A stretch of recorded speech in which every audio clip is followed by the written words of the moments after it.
What is this? A red veil? What's that sound outside? Wait, why am I dressed as a bride from ancient times? Is this inside a bridal sedan chair? The bride has arrived.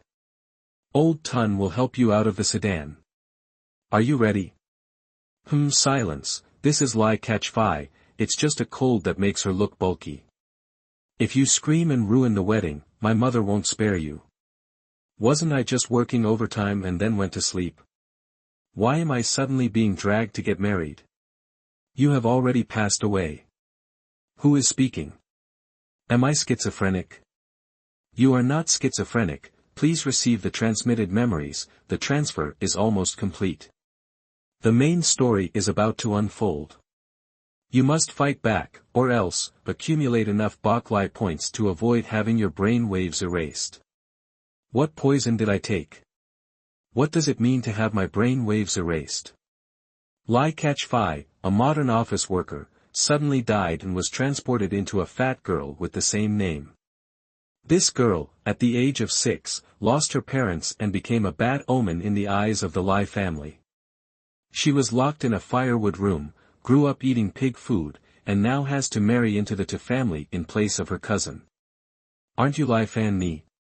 If you really hate how ugly I am, you can divorce me. Why would I divorce you? Ah, I'm so ugly. At least it's just an eyesore. What are you doing taking off your clothes? Wait, what are you thinking? Go to sleep. He didn't take everything off, is it because I'm too fat? Should I overpower him? Never mind, I need to figure out this system first. System, are you there? Come out. Ding dong, welcome to the at-home fortune-making system version 2.0, here to serve you. Please let us know the tasks and set up the system. Please be patient, today's mission is complete, successfully earning 5 points. Our version 2.0 offers point exchanges for materials. What ingredients? Dear friend, based on your past life's experience and job skills, the system provides a service to exchange points for ingredients to make cosmetics and skincare products using traditional methods. You can get rich by selling homemade cosmetics and skincare based on these traditional methods. Cosmetics and skincare by traditional methods. That's right, because you don't know how to cook, you don't know how to sew, and besides your job, you're basically just staying at home. This simple ingredient mixing and production process is more suited for you. But you need at least 10 points to exchange for a set of traditional lipsticks. When will I ever earn enough points? Dear friend, the heavenly secrets cannot be revealed, but I will appear when needed to assist you. Transmigrating with a system, earning points to exchange for ingredients, your dream of cosmetics from your past life has now found unlimited potential for development in this new body. Once you have money, what dull countryside dream could compare to the excitement of the capital? Let's go, we're heading to the capital. The sound of lively drums and trumpets filled the air as the bright red bridal sedan stopped at the gate of the Tu family. Having been sound asleep, Lai Catch-Fi was awakened when the sedan touched the ground, groggily opening her eyes. What is this? The glaring red color shocked Lai Catch-Fi. She forcefully pulled down the red veil from her head, just as the voice of the wedding matron outside the sedan grumbled about her lack of manners. However, her smile remained unchanged as she stepped forward to help the bride out of the sedan. But the smile on the matchmaker's face quickly froze because the bride in the wedding dress, wearing a phoenix crown, and with a plump and chubby figure, was definitely not the eldest daughter of the Lai family. You, take a look.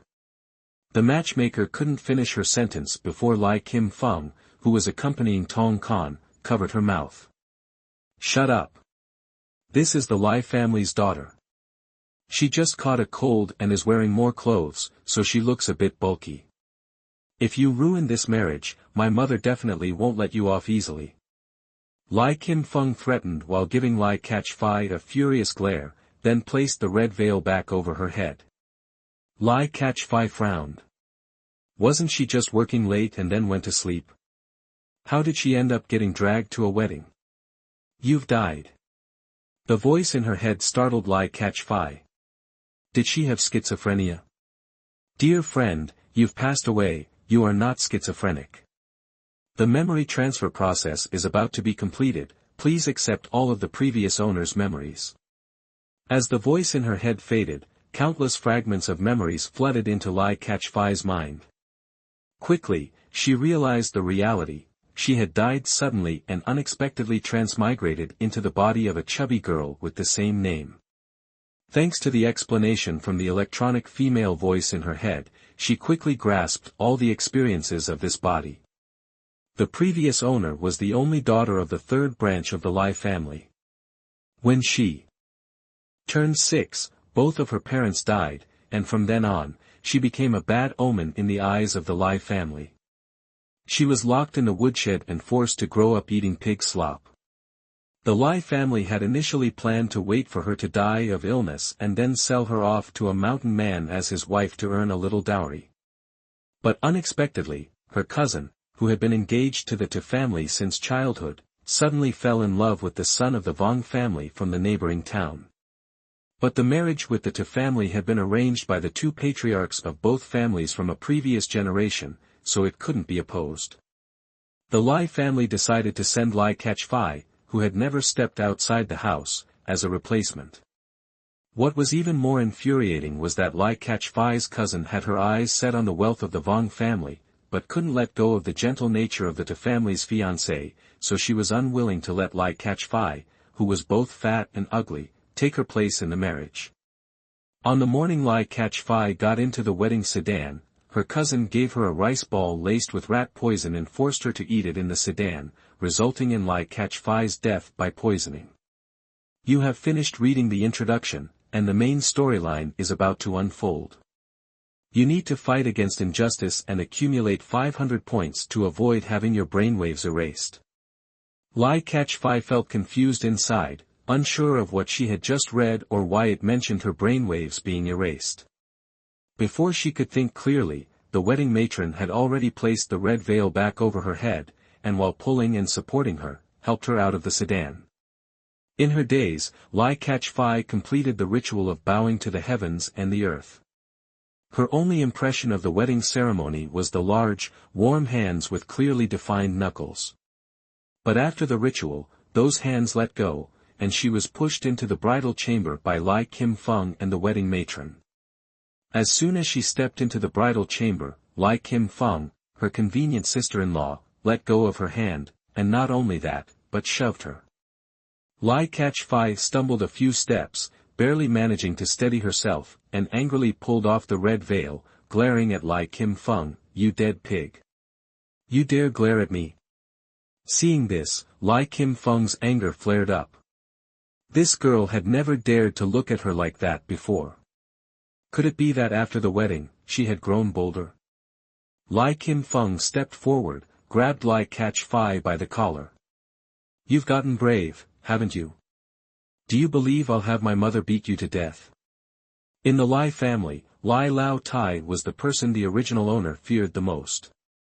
Therefore, every time Lai Kim-Fung bullied the original owner, she used this threat, making the original owner afraid to resist. However, the current Lai Catch-Fai was no longer the original owner. From a young age, she had become a bully at the orphanage thanks to her strength and later climbed up to the position of general manager at a company, always giving orders to others. How could she tolerate Lai Kim-Fung's bullying? "Who are you calling bold?" Lai Catch-Fai sneered, unable to hide her disdain as she glared at Lai Kim-Fung, for she hated nothing more than people who used power to bully others. Lai Kim-Fung was startled by Lai Catch-Fai's glare, instinctively wanting to back away, but her collar was tightly held by Lai Catch-Fai. Immediately after, a chubby hand left a clear slap mark on her face. "Who's going to beat whom? You brat. You've got some nerve." Lai Kim-Fung roared in fury, stretching her long nails to scratch Lai Catch-Fai's face. Lai Catch-Fai was starting to get annoyed, so she used the hidden strength within the original owner's plump body to throw Lai Kim-Fung aside like a rag. "Look at your weak body, daring to shout at me. Just looking at you makes me sick." Lai Kim Feng, thrown with such force that her bones felt shattered, trembled and spat out a threat, I'll call my mother tomorrow and have her teach you a lesson. With that, she ran away in fear. At the same time, the sharp pain from her stomach made Lai Fei unable to maintain her strength any longer. Cold sweat dripped down from her forehead, and she collapsed to the ground. The voice in her head rang again, "Dear friend, you successfully retaliated against your sister-in-law, earning 5 experience points. As long as you accumulate 100 experience points within a month, your brainwaves won't be erased." Lai Fei rolled her eyes, thinking, whether or not my brainwaves will be erased in a month doesn't even matter now, the rat poison in my body is enough to kill me. Quickly, find a way to detoxify me. Lai Fei shouted in pain. Dear friend, sorry. The system made a little mistake. It will immediately clear the toxins from your body. Also, you just need to think the question in your head, you don't have to say it out loud. If you keep shouting like that, people will think you're mentally ill. Lai Fei no longer had the strength to curse. Under the system's operation, she closed her eyes and fell into a restful detoxification state. When she woke up, she found herself lying on a bed, with dark green bed curtains in front of her, carrying a faint fragrance. As she was wondering how she ended up on the bed from the floor, she suddenly saw 2 small heads peeking out from the edge of the bed. Hello, sister-in-law. The young boy smiled brightly, revealing his crooked teeth, and his big round eyes squinted into crescent moons, showing no sign of shyness. The little girl beside him also smiled shyly, her big round eyes sparkling with curiosity as she looked at Lai Fei. Who are you two? Lai Fei tried to recall, and it seemed like the original owner had heard that the eldest son of the Tu family had 2 younger brothers and a little sister. The young boy patted his chest and introduced himself, My name is Tu Van, I'm 10 years old this year. After saying that, he patted the girl's shoulder. This is my little sister, Tu, she's very shy, and she's 8 years old this year. Hello, sister-in-law. Tu lowered her head bashfully, her small chubby face turning red. Lai Fei couldn't help but feel touched by the 2 children, so she reached out her chubby hand and gently patted their heads. Before long, Lai Fei had blended in with the 2 little ones. Just as she was making funny faces to amuse them, a graceful figure stepped into the room. The deep red wedding attire highlighted the man's jade-white skin, and his delicate facial features, especially his captivating bright eyes, stood out. Lai Fei felt her face heat up under his gaze, and she couldn't help but think, how embarrassing to be caught making funny faces by such a handsome man. The 2 children heard the commotion, cheered, and ran into Tu arms. Big brother, sister-in-law was playing with us. Tu tried to suppress his laughter and picked up Tu, don't disturb your sister-in-law anymore, she just fainted.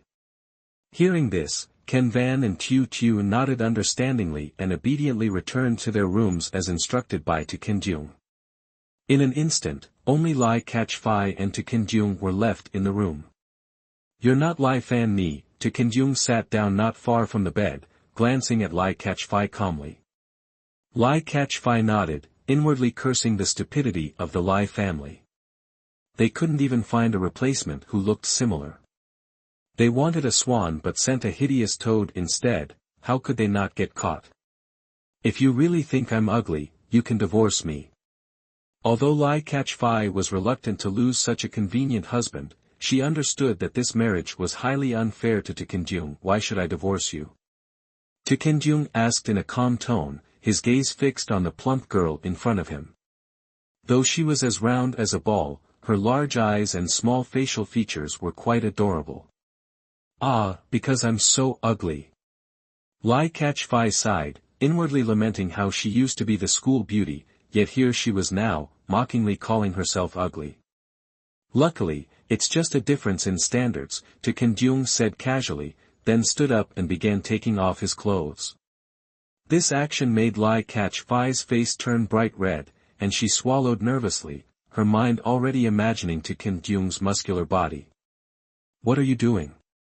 Lai Catch-Fai asked, blushing, but before she could think further, Kim Kyung had already walked up to her and gently pinched her cheek. "What are you thinking?" At that moment, Lai Catch-Fai snapped back to reality, realizing that Kim Kyung was just changing his outer robe, not stripping down like she had imagined. That night, although Kim Kyung slept on the floor, his gentle breathing seemed to echo right next to Lai Catch-Fai's ear, keeping her from falling asleep. "System, are you there? Show yourself." After a while, the words "loading" appeared in Lai Catch-Fai's mind, accompanied by a continuously spinning circle. "Ding dong, welcome to the Wealth Building System version 2.0, we are honored to serve you. Quick, tell me what I need to do, and how this system is set up." Lai Catch-Fai urged, as she really didn't understand the system's procedures. "Please don't rush. After today's counterattack, the sister-in-law has completed the main mission, and you have earned 5.7 points. Our new version 2.0 also provides a service to exchange points for materials." "What materials?" Lai Catch-Fai asked, confused. "Based on your previous life's experience and work skills, the system provides a service to exchange points for ingredients to make cosmetics and skincare products using traditional methods. You can make a fortune selling homemade cosmetics and skincare products based on these traditional methods." Lai Catch-Fai smirked slightly. "Cosmetics and skincare products using traditional methods, huh? That's right, because you don't know how to cook, and you can't embroider either. Other than working, you're just someone who likes staying at home. With the right ratio of ingredients, this simple production process is perfect for you." Lai Catch-Fai opened the points exchange interface and discovered that she needed at least 10 points to exchange for a set of traditional lipsticks. "When will I have the chance to earn enough points?" "My dear, the heavens can't reveal such secrets. I'll appear when you need me," the system said and then disappeared. No matter how much Lai Catch-Fai called out to it in her mind, the system did not respond. The next day, Lai Catch-Fai woke up early and saw Kim Kyung pricking his finger and dropping a few drops of blood on a white handkerchief. "You really don't want to leave me, do you? Once this handkerchief is sent to your mother, I won't be considered a pure maiden anymore, and this marriage will be completely successful." Kim Kyung raised an eyebrow and looked at her, finding it amusing. If it weren't for her staring at him with that hungry look when she woke up, he might have doubted his own charm. "Why do you always think about being abandoned?" By noon, Lai Catch-Fai served tea to Kim Kyung's mother, Trang Ti, officially becoming a member of the Ta family. However, while the family was happily having breakfast, a loud knock came from the gate. "You wretched girl, come out here." Hearing that voice, Lai Catch-Fai frowned, wondering what the old woman of the Lai family wanted. It's only the second day of the marriage, and she's already causing trouble. Isn't she afraid of exposing the secret of the bride swap? Trang Ti heard the noise and was about to get up to open the door, but Lai Catch-Fai quickly stopped her. Her mother-in-law had been sickly ever since her husband's death, with a weak body. If Lai's grandmother caused any harm, the consequences would be hard to handle. "Mother, let me go. My grandmother likes to stir up trouble." Kim Kyung glanced at Lai Catch-Fai, thinking, "This kid, already married to me and still thinking about others." He couldn't help but laugh. "All right, then I won't go. I'll stay home with you." Kim Kyung saw his chance and thick-skinnedly moved closer, raising his eyebrows mischievously as he looked at Lai Catch-Fai. "Dear wife, can you cook me a bowl of rice? I'm starving." He thought about the scene of his mother, Ken Van, and Tu happily eating, and his mouth was almost watering. "There are still a few buns in the kitchen. Go eat them yourself. If you don't finish them, don't expect any food tomorrow." Lai Catch-Fai thought to herself, "Turns out he's not realizing his mistake, but only interested in my cooking skills. Go ahead, starve. Let's see if you starve to death, and I wouldn't care. Hee hee, good wife, please." To Kenjung continued to shamelessly beg, but unfortunately, Lai Catch-Fai's fierce gaze silenced him. He couldn't say anything more. Grumbling, To Kenjung reluctantly headed to the kitchen, secretly hoping Lai Catch-Fai would soften up. But as soon as he left the room, Lai Catch-Fai slammed the door with a loud bang. Left with no choice, To Kenjung accepted his fate, gnawing on dry buns and drinking cold water. The next day, Lai Catch-Fai went to the market to buy food, purchasing anything she saw. The vendors, seeing this, came closer and flattered her. Hee, Madam Tu, look at this fresh fish just caught. Buy 2 to cook for your husband, won't you? The fish seller chuckled. Lai Catch-Fai rolled her eyes, thinking to herself, cook for him. Dream on. Even though she thought this way, Lai Catch-Fai still let the vendor catch 2 fat fish. After all, there were 2 children and Trang Ti at home, and even if she didn't like To Kenjung, she couldn't neglect the others, especially the growing children. System, tell me how to cook fish, Lai Catch-Fai muttered in her head. The sound of static buzzed in her mind, and then the familiar mechanical voice echoed, Dear friend, you can make chopped fish head, fish in clay pot, boiled fish. Alright, boiled fish it is. Lai Catch-Fai thought. Ever since she arrived here, she hadn't eaten a single piece of meat, and her taste buds had grown bland. She decided to make something spicy to stimulate her appetite. The system sent her the recipe, and Lai Catch-Fai glanced at it, muttering, Oh, that's simple, just do this, then do that. Yep, that's right. She then went to the vegetable stall, bought a handful of bright red dried chilies and some numbing peppercorns, and hurried home. Can Van and Tiu ran out to greet her, and Lai Catch-Fai smiled brightly, handing them a bag of osmanthus cakes. These were premium pastries from a famous bakery, and the 2 children were overjoyed. The system reminded her, favorability increased, you have gained 20 experience points. As Lai Catch-Fai was playing with the 2 children, the system's voice suddenly echoed in her mind, Dear friend, favorability can also be converted into experience points. Lai Catch-Fai happily declared, Alright, today I'm in a good mood. Let's cook fish for you too. She extended her chubby hand, pinched the cheeks of the 2 children, and told them to go play while she headed to the kitchen to prepare lunch. Let me help you, dear. Trang Ti heard noises from the kitchen and came out, seeing Lai Catch-Fai busy, her forehead covered in sweat, and asked worriedly. No need, mother, you should rest. Lunch will be ready soon, Lai Catch-Fai replied. She guessed that people from Jiangnan preferred light and mild food and probably hadn't tried the strong flavors of Sichuan and Chongqing cuisine. Not long after, lunch was ready. Lai Catch-Fai looked at Trang Ti and the 2 children with eager eyes, feeling a sense of accomplishment.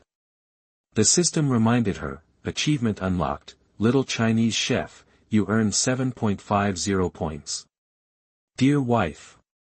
To Kenjung's voice came from outside, but Lai Catch-Fai didn't respond, just cleaned the dishes and went back into the kitchen. Mother, what's wrong with her again? To Kenjung asked helplessly. Trang Ti glared at him, it seems the system's cooking skills are quite useful. Trang Ti and the 2 children's favorability towards you has significantly increased.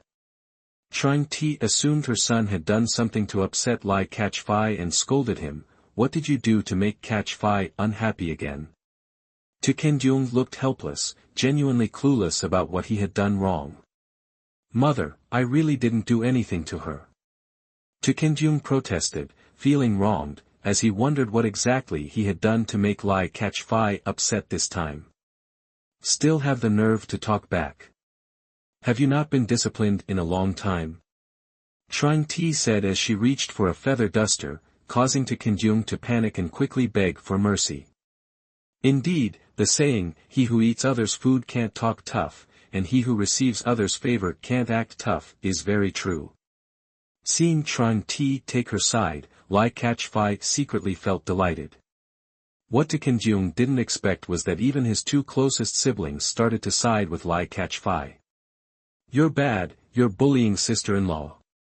Ken Van puffed his cheeks and pointed directly at Ken Jeong. Even Tiu Tiu chimed in repeatedly, nodding vigorously. You guys. Ken Jeong felt like crying but couldn't, thinking even though they say, he who eats others' food can't talk tough, and he who receives others' favor can't act tough, this kind of favoritism towards Lai Catch-Fai was just too much. Mother, please don't be angry, let me go and console her. Ken Jeong saw that Tran Ti was truly upset and feared she might fall ill. Not to mention, getting hit with the feather duster would be no joke. At this moment, Lai Catch-Fai was washing the dishes, thinking about how to earn more experience points. Wiped out brainwaves. What a joke. Do I really have to live in this ancient era forever? Looking at her plump body and chubby hands, Lai Catch-Fai couldn't help but feel frustrated. But on second thought, it wasn't all bad, after all, she had a handsome husband. It seemed that this life wasn't so terrible. All this struggle, isn't it just for money? Moreover, with the points she currently had, she could exchange for more ingredients. Becoming rich was just a matter of time. Thinking about this, Lai Catch-Fai completely ignored Ken Jeong's knocking at the door. Ken Jeong gently called out, "Wife." His cautious voice startled Lai Catch-Fai, and a bowl slipped from her hand, shattering into pieces on the ground. What are you doing? Lai Catch-Fai turned around and shouted angrily. Ken Jeong was stunned, thinking to himself, even if her personality has changed, it can't have turned this aggressive, right? He knew well that Lai Catch-Fai had always been timid and shy, rarely interacting with others. How could she suddenly become so fiery? Even though they hadn't spent much time together before marriage, his impression of Lai Catch-Fai was that she was reserved, not prone to violence.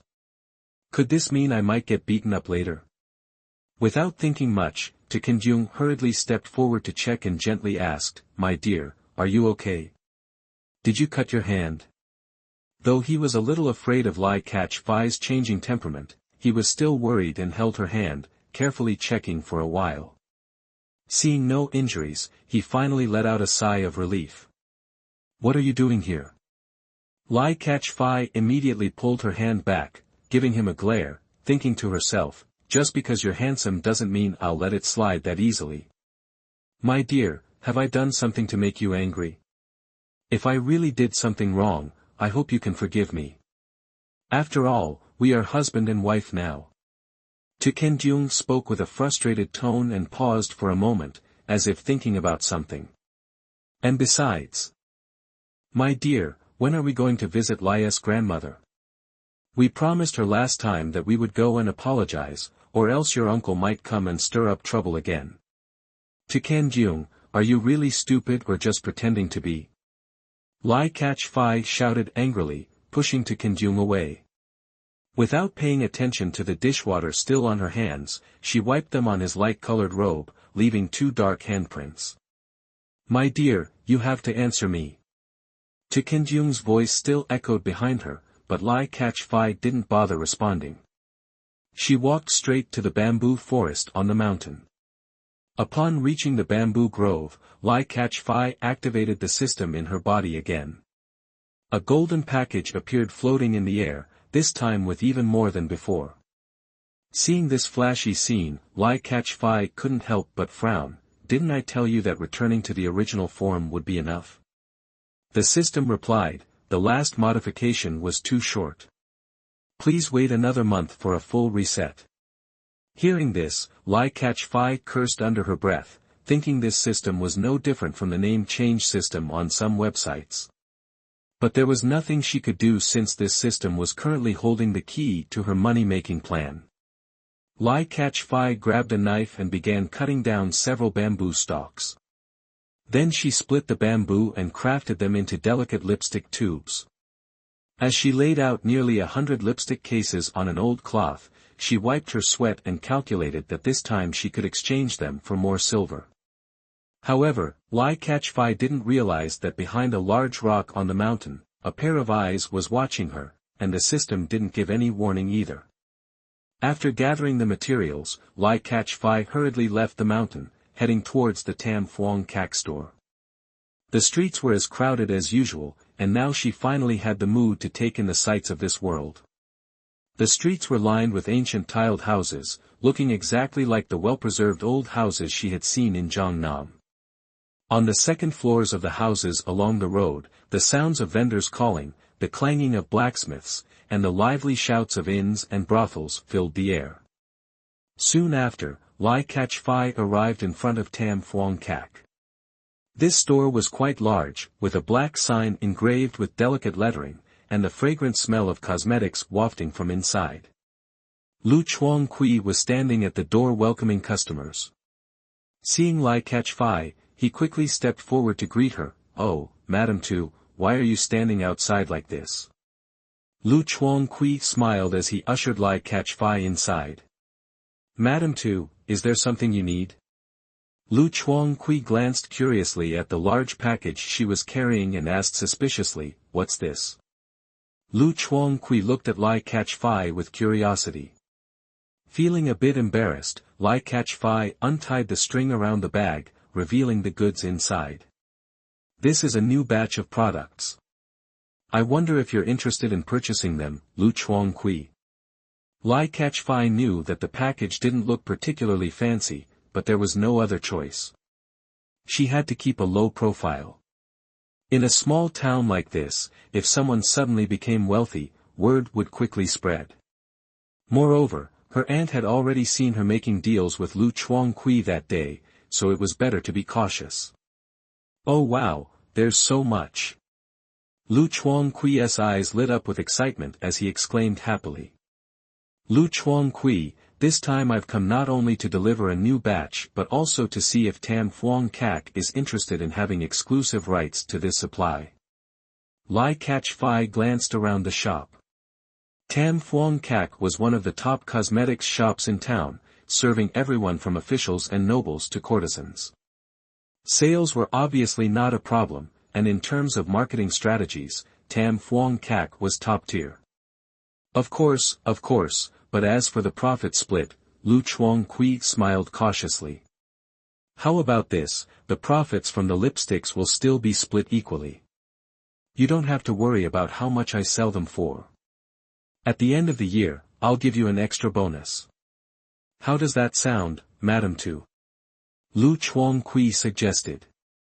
"Alright, after all, the costs are minimal, so I'll make a profit either way," Lai Kach-fai thought to herself, realizing this deal was sure to be lucrative.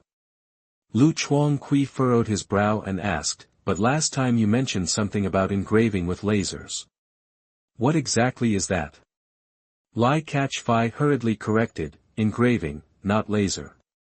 It's just engraving the customer's name on the lipstick tube."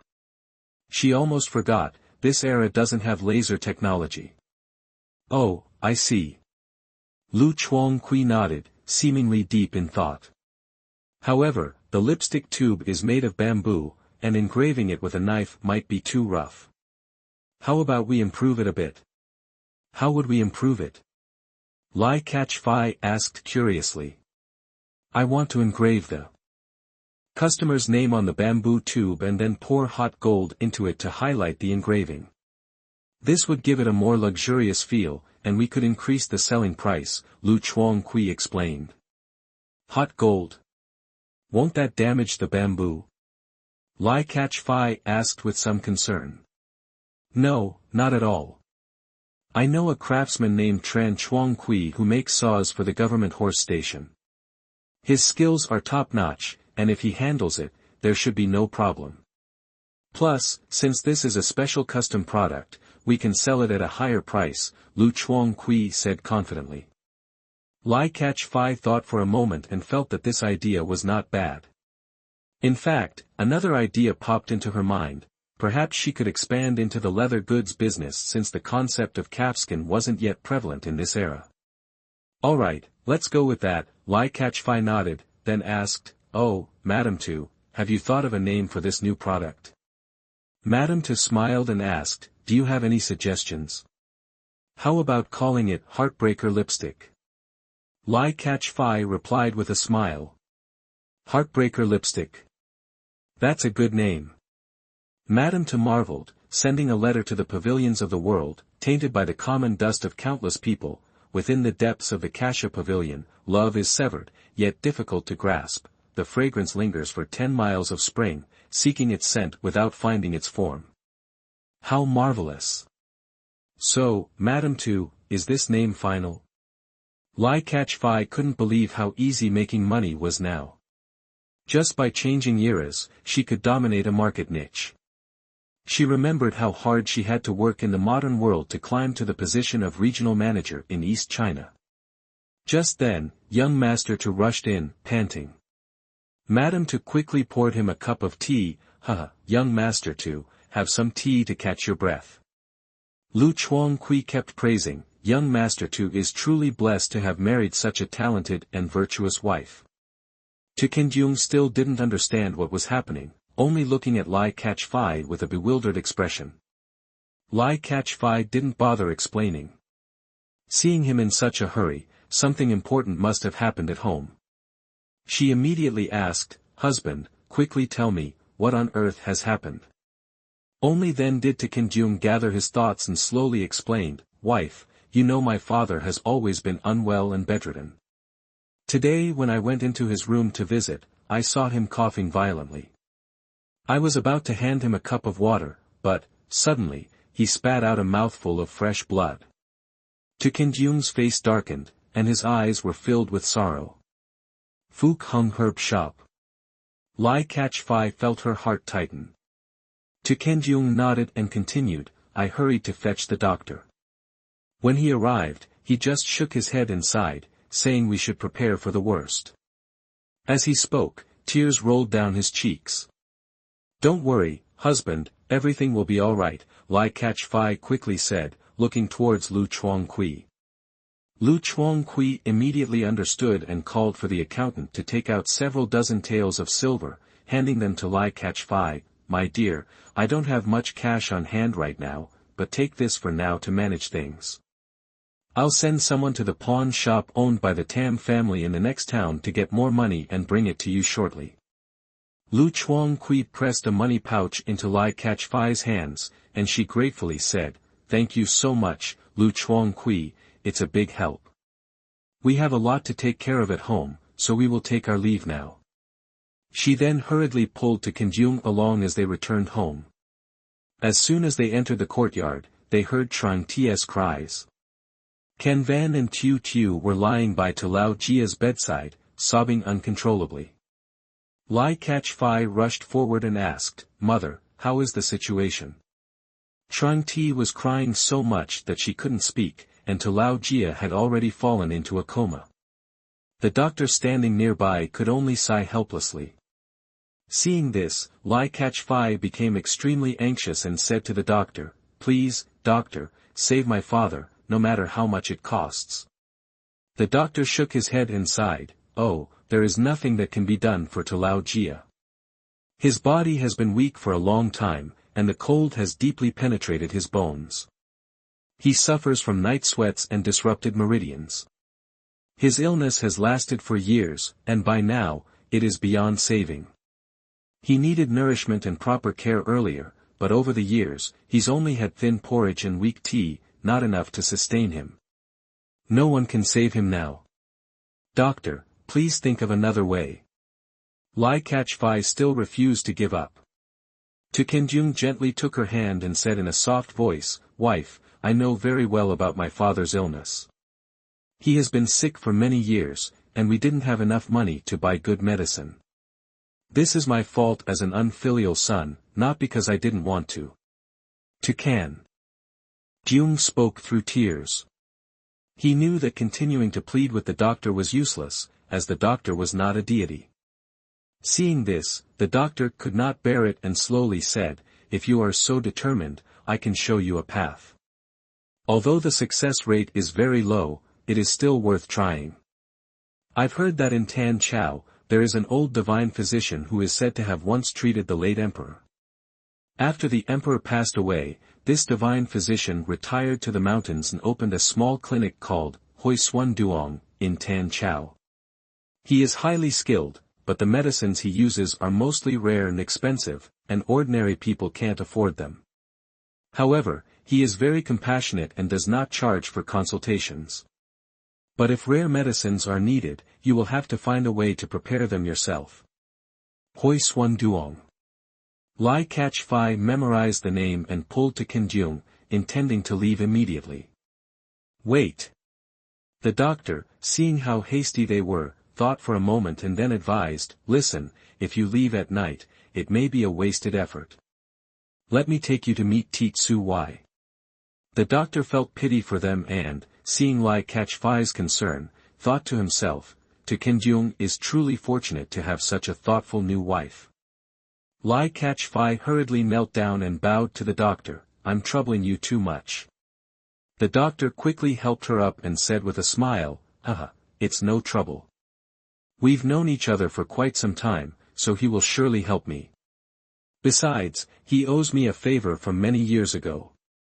The doctor continued, however, many people seek him for treatment, and I'm afraid you may have to wait 10 days or even half a month. But your father's condition has dragged on for too long and can't wait. Upon hearing this, Qin's face was filled with sorrow and helplessness. Seeing this, Lai Catch-Fai felt heartbroken as well. Her mind was focused solely on how to save her father, leaving no room for other thoughts.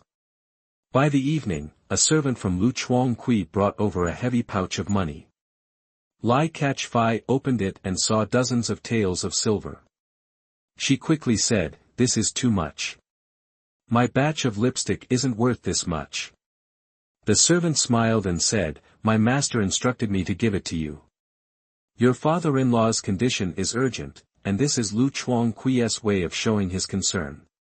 Fu Nantu, please accept it, or I won't dare return without reporting back.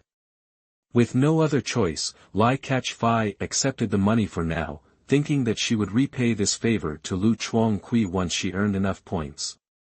At that moment, a thought flashed through Lai Catch-Fai's mind, could the system help her find a cure? She immediately summoned the system. Dear user, do you need any help? The familiar mechanical voice sounded again. Can I exchange points for a medical cure? Lai Catch-Fai silently asked. Theoretically, it's possible, but your current level is not sufficient. Moreover, you cannot alter the story's settings, everything must follow the pre-established plot, the cold voice of the system echoed again. That means if, according to the storyline, Lao Jia has to die, there's nothing I can do to change it. Thinking about this, Lai Catch-Fai couldn't help but feel disappointed. She recalled Qin's awkwardness earlier today, and her heart ached for him. Catch-Fai, what are you thinking about? Qin noticed Lai Catch-Fai in deep thought and gently asked. Oh, nothing, Lai Catch-Fai snapped back to reality and smiled. Earlier, Lu Chuangqui sent over some silver. Yes, you've worked hard today, Qin's voice lowered, carrying a hint of guilt. He blamed himself for being helpless, his father was gravely ill, and he had no money for treatment, causing Lai Catch-Fai to worry on his behalf. We're husband and wife now, there's no need to say such things, replied Lai Catch-Fai. Although she was filial, she still felt somewhat unaccustomed to this sudden marriage. Thank you, Qin lifted his head and looked at her. The moonlight stretched across the ground, reflecting a white mist-like glow. Lai Catch-Fai gazed at him, momentarily dazed, and couldn't help but mutter, so handsome. Qin was taken aback and asked in confusion, handsome? What does that mean? Lai Catch-Fai quickly tried to cover it up, it's just, a compliment. Don't ask. Her round face immediately flushed red. Luckily, no one in this era understood modern terms, or else going crazy over a good-looking man at a time like this would be unforgivable. Oh, I see. Qin chuckled softly, it's getting cold. Let's head inside. Qin gently held Lai Catch-Fai, intending to take her back to their room. Feeling embarrassed, and fearing that Trang Ti might see them, Lai Catch-Fai quickly found an excuse, I'll go get a wet towel for father. You go rest first. Mother has been taking care of father for several days now, she must be exhausted. I'll take over for her for a while since she also needs to watch the children. Ah, alright, but don't overwork yourself. Kim felt a bit of the chill but agreed to Lai Catch-Fai's suggestion. The next morning, Lai Catch-Fai woke up early and saw that Kim was still fast asleep. She didn't wake him. After quickly washing her face and tidying her messy hair, she headed straight to the clinic in the city. The clinic had just opened, and a sleepy servant peeked his head out lazily, asking, "Who's there?" Lai Catch-Fai hurriedly asked, "Excuse me, is the doctor here?" Her heart was filled with worry, as to Lao Jia's illness had dragged on for too long and couldn't be delayed any longer. "The doctor isn't here right now, come back later." The servant's voice was impatient, clearly wanting to get rid of her quickly. To those working at the clinic, even though birth, aging, illness, and death were significant matters, after seeing them so often, it became commonplace. "Wait. May I ask where the doctor has gone and when he will return?" Lai Catch-Fai frowned but tried to remain patient. "The doctor left for Tan Chao last night, and the earliest he'll be back is around noon." The servant thought to himself, doesn't she understand?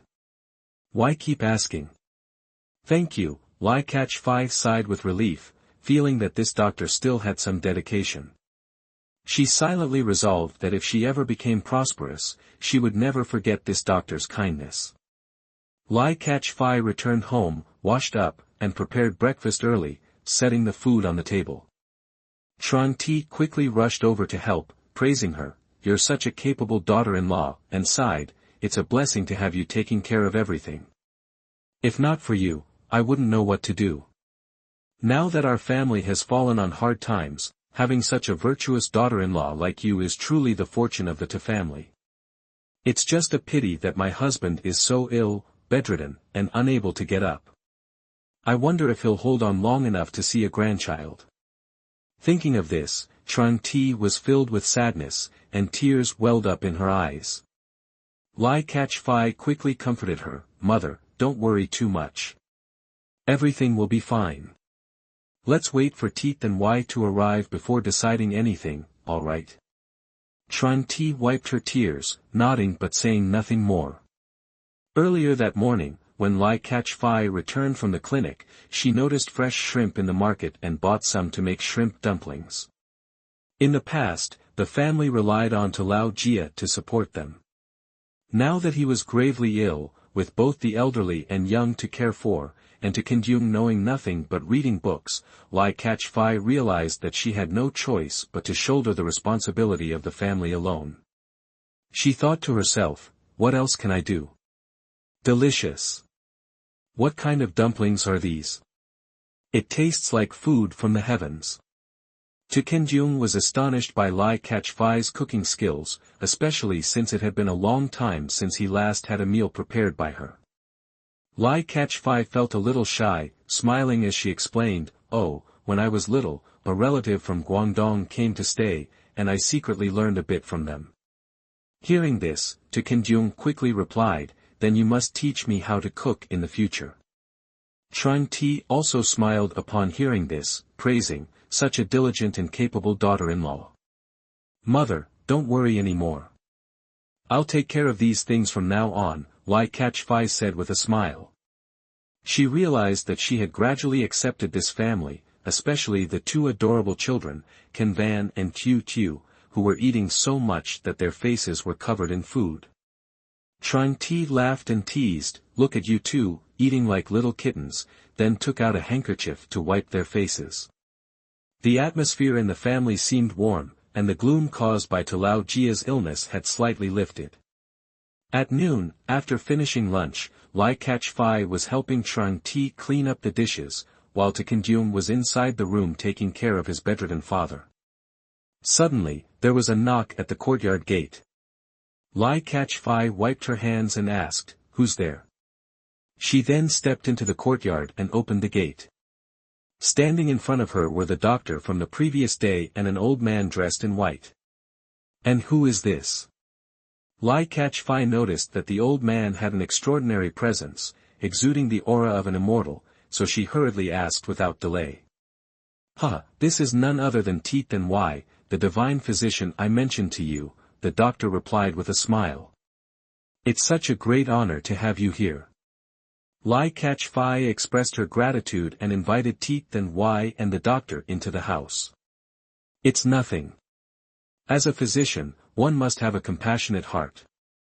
Moreover, since both of you are so filial, we should do our best to help, the doctor said with a wave, motioning for Teeth and Y to go ahead. Where is the patient? Teeth and Y asked briefly, getting straight to the point. Lai Fei quickly led Teeth and Y into the house. Kenjung heard the commotion and stood up to welcome them. Who is this? Kenjung glanced at Lai Fei, already guessing part of the answer in his heart. This is Teeth and Y. He has come to check on father, Lai Fei explained. Teeth and Y, please have a seat. Kenjung quickly invited Teeth and Y to sit, his attitude respectful and cautious. Without any formalities, Teeth and Y went straight to Lao Jia's bedside, gently pulling back the blanket and placing his hand on Lao Jia's wrist to feel his pulse. His face grew serious, and he proceeded to check Lao Jia's eyelids, his brows furrowing deeply. How long has your father been sick? Teeth and Y asked. My father has been ill for over a year now. Due to our financial difficulties, we really couldn't afford treatment, and that's why it's dragged on for this long, Kenjung replied with regret. Indeed, the condition is quite severe. Teeth and Y turned back, and Lai Fei immediately stepped forward. Teeth and Y lightly blew on his tea, looked at the two of them calmly, and continued, I'll be straightforward. Your father's illness. I fear he won't survive more than a month. The longer this goes on, the worse the outcome will be. By then, even I won't be able to save him. Upon hearing this, both Lai Fei and Kenjung's expressions darkened. Teeth and Y frowned and added, Do you know my rules? Rules? Lai Fei was a bit confused and asked again. It's like this, the doctor beside explained. Last night was too busy, so I didn't have a chance to tell you. Teeth and Y always has one rule, for families like yours, he usually doesn't charge for the consultation, but the medicine must be prepared by yourselves. One reason is to avoid being harmed by others, and the second is to avoid people speaking ill of him later. Kenjung, not understanding, asked, What does this mean? Treating the sick usually requires patience to pay. Doctors heal, so why is it completely different with Teeth and Y? There's a reason for this, Teeth and Y sighed and slowly explained. Years ago, I once saved a poor family, but their eldest son was unfilial. The old man in their house was gravely ill, and I used medicine to treat him, but there was only a 30% chance of recovery. Later, the old man passed away, and the eldest son falsely accused me of being greedy, claiming that I used inferior medicine to deceive them and demanded a refund for the treatment. When I refused, he reported me to the authorities, accusing me of being a quack who caused his father's death. Though the authorities did not hold me responsible for the old man's death, they still forced me to return the money. Since then, I've set this rule. If someone truly needs my help, they must have a guarantor. You're lucky this time. Lai Fu is an old friend of mine and has agreed to be your guarantor. If not for him, I wouldn't have appeared so easily, said Teeth and Y. After hearing this, Lai Fei felt deeply guilty, not realizing the risk Lai Fu had taken for them. She quickly bowed her head to sincerely thank him. Teeth and Y continued, Your father's meridians have been disrupted, and his prolonged illness has severely weakened his body. This is not an incurable disease, but it requires good medicinal ingredients to treat. Only when his body is fully recovered can the medicine be administered. Thank you so much for your help, Teeth and Y. Lai Fei expressed her gratitude repeatedly. Save your thanks for later, Teeth and Y shook his head and sighed.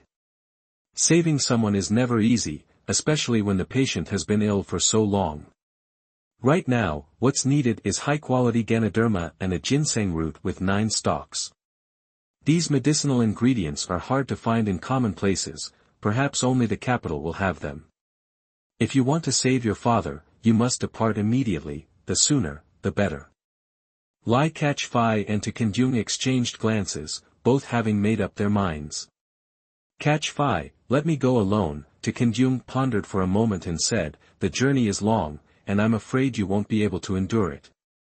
Lai Catch-Fai gently placed her hand on To Kenjung's shoulder and said firmly, in glory or hardship, we share everything together.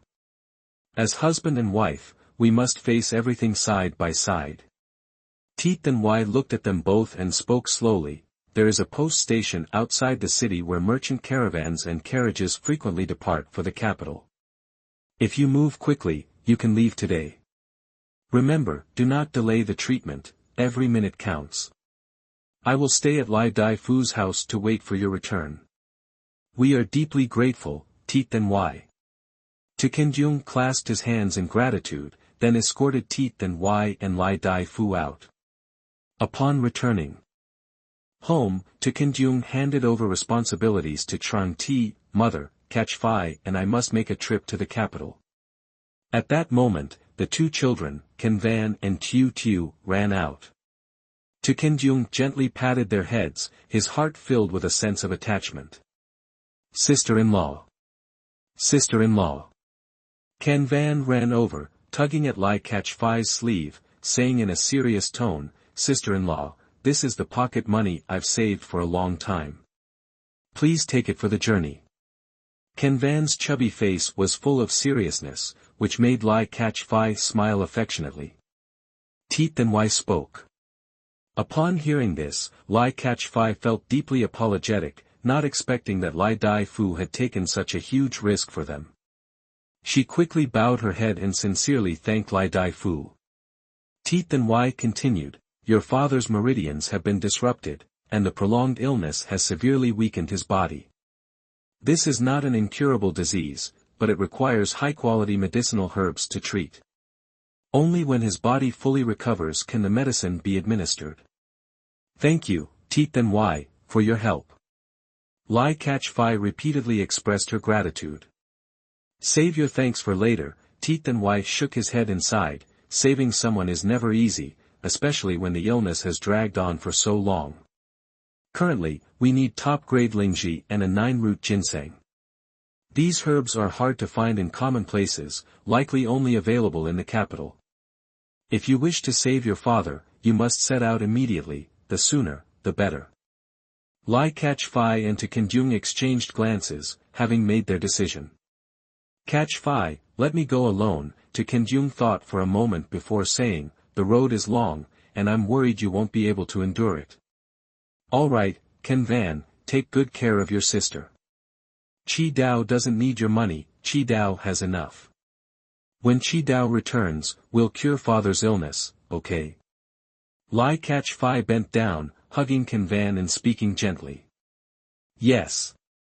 Ken Van obediently nodded, holding Tiu Tiu's hand, and the two children stood quietly to the side. There was no time to waste. Lai Catch-Fai glanced at To Kenjung, and the two returned to the room, leaving a bit of silver for Trang Ti and instructing her to take good care of the children. They then bid Trang Ti farewell and headed toward the post station outside the city. At the post station, there weren't many people around, just an official overseeing the carriages and a few workers bustling about. To Kenjung stepped forward and asked, brother, are there any carriages heading to Kintan soon? The official looked To Kenjung up and down before responding indifferently, no carriages, no carriages. To Kenjung patiently asked again, then, may I ask, how long until the next carriage returns? You'll have to wait and see when one returns, only then can you go, the official in charge scowled, finding this person rather talkative. Then, pointing lazily towards a group of merchants in the distance, he said, over there, those people are also headed to Kintan. Try asking them if you can join. To Kenjung quickly expressed his thanks and pulled Lai Catch-Fai over to the group of merchants. May I ask who the leader is here? Lai Catch-Fai stepped forward and asked. The group of merchants, who were discussing business, turned their heads in unison to look at Lai Catch-Fai and to Qin. I'm the one. What's the matter? A large man raised his head, vaguely looking at Lai Catch-Fai. It's like this, my father is seriously ill, and we need to go to Qin to get medicine. Could we possibly travel with your merchant group? Lai Catch-Fai smiled, her tone much softer than usual, as she was asking for a favor. The large man frowned, hesitating. Our group doesn't usually take outsiders. The road is dangerous. A woman, who hadn't spoken before, suddenly interjected, let them come along. They don't seem like bad people. Besides, a weak scholar and a woman can't pose any threat. Her gaze swept over Lai Catch-Fai and to Qin, as if assessing them. Hearing the woman's suggestion, the large man reluctantly nodded in agreement. All right, they can come along. Thank you so much. Lai Catch-Fai expressed her gratitude repeatedly, and was soon invited to sit next to the woman. Thank you, may I ask your name? Lai Catch-Fai asked gratefully. No need to be so formal. My surname is Lam, just call me Lam Yuyan then. The woman smiled gently, then explained, I'm a friend of the leader of this merchant group. This time, I'm going to Qin with them to trade some low-cost goods. Lai Catch-Fai looked at Lam Yuyan then, a woman of graceful beauty with white teeth, red lips, and a gentle smile. Even as a woman herself, Lai Catch-Fai had to admit the elegance of her beauty, which made her feel self-conscious as she glanced at her own chubby hands. She thought to herself, compared to my previous life, I've really become much uglier now. Well, I guess it's time to start that weight loss plan, Lai Catch-Fai thought inwardly. Dear user, you've just encountered an important character in the main plot. Please be mindful, the system's voice suddenly echoed in her mind. Lai Catch-Fai frowned and wondered, who is the key character in the story? Is it the large man or this woman in front of me? She secretly asked the system, but the response left her unsatisfied. Dear user, you have not yet unlocked the main plot, so there are no further hints available at this time. Lai Catch-Fai cursed silently in her heart. Did you say something? Lam Yuyan then leaned closer, misunderstanding that she had spoken aloud. Ah, it's nothing. I just wanted to thank you for your help, Lai Catch-Fai smiled lightly, trying to hide her thoughts. At this moment, Qin was helping the large man from the merchant group load the luggage. Although he was a scholar, he handled the heavy work quite well. Is that your husband? Lam Yuyan then asked casually as she looked toward Qin. Yes, that's my husband, Lai Catch-Fai nodded, but she suddenly felt a little uneasy. Lam Yuyan then's interest in Qin made her slightly wary. Could it be that this woman was eyeing her husband? Thinking this, Lai Catch-Fai grew secretly irritated. This system is really useless when it's needed most. It seems I need to quickly unlock the main storyline. Lam Yuyan then continued arranging things. Sister, we're about to set off. You can ride in the carriage with me, and your husband can ride with Vong Chuang Kui. All right. Though still feeling a bit worried, Lai Catch-Fai couldn't refuse, so she agreed. To brother, you ride with Vong Chuang Kui, don't worry, I'll take good care of your wife, Lam Yuyan then said with a smile. Although a bit concerned, Qin thought that sitting separately from his wife on such a long journey might be more convenient, so he didn't oppose the arrangement. Lam Yuyan then asked, why are you heading to the capital? She smiled at Lai Catch-Fai and asked, is it to buy medicine? Lai Catch-Fai nodded, her face showing worry as she responded with sadness, yes, the medicine we need is very expensive. I don't even know if the amount of silver we have is enough. In her heart, she was grateful for managing to gather some money. Oh. What kind of medicine? I might know where to buy it, Lam Yuyan then thought for a moment and then asked. It's high-grade Lingji and quality ginseng, along with some other nourishing herbs.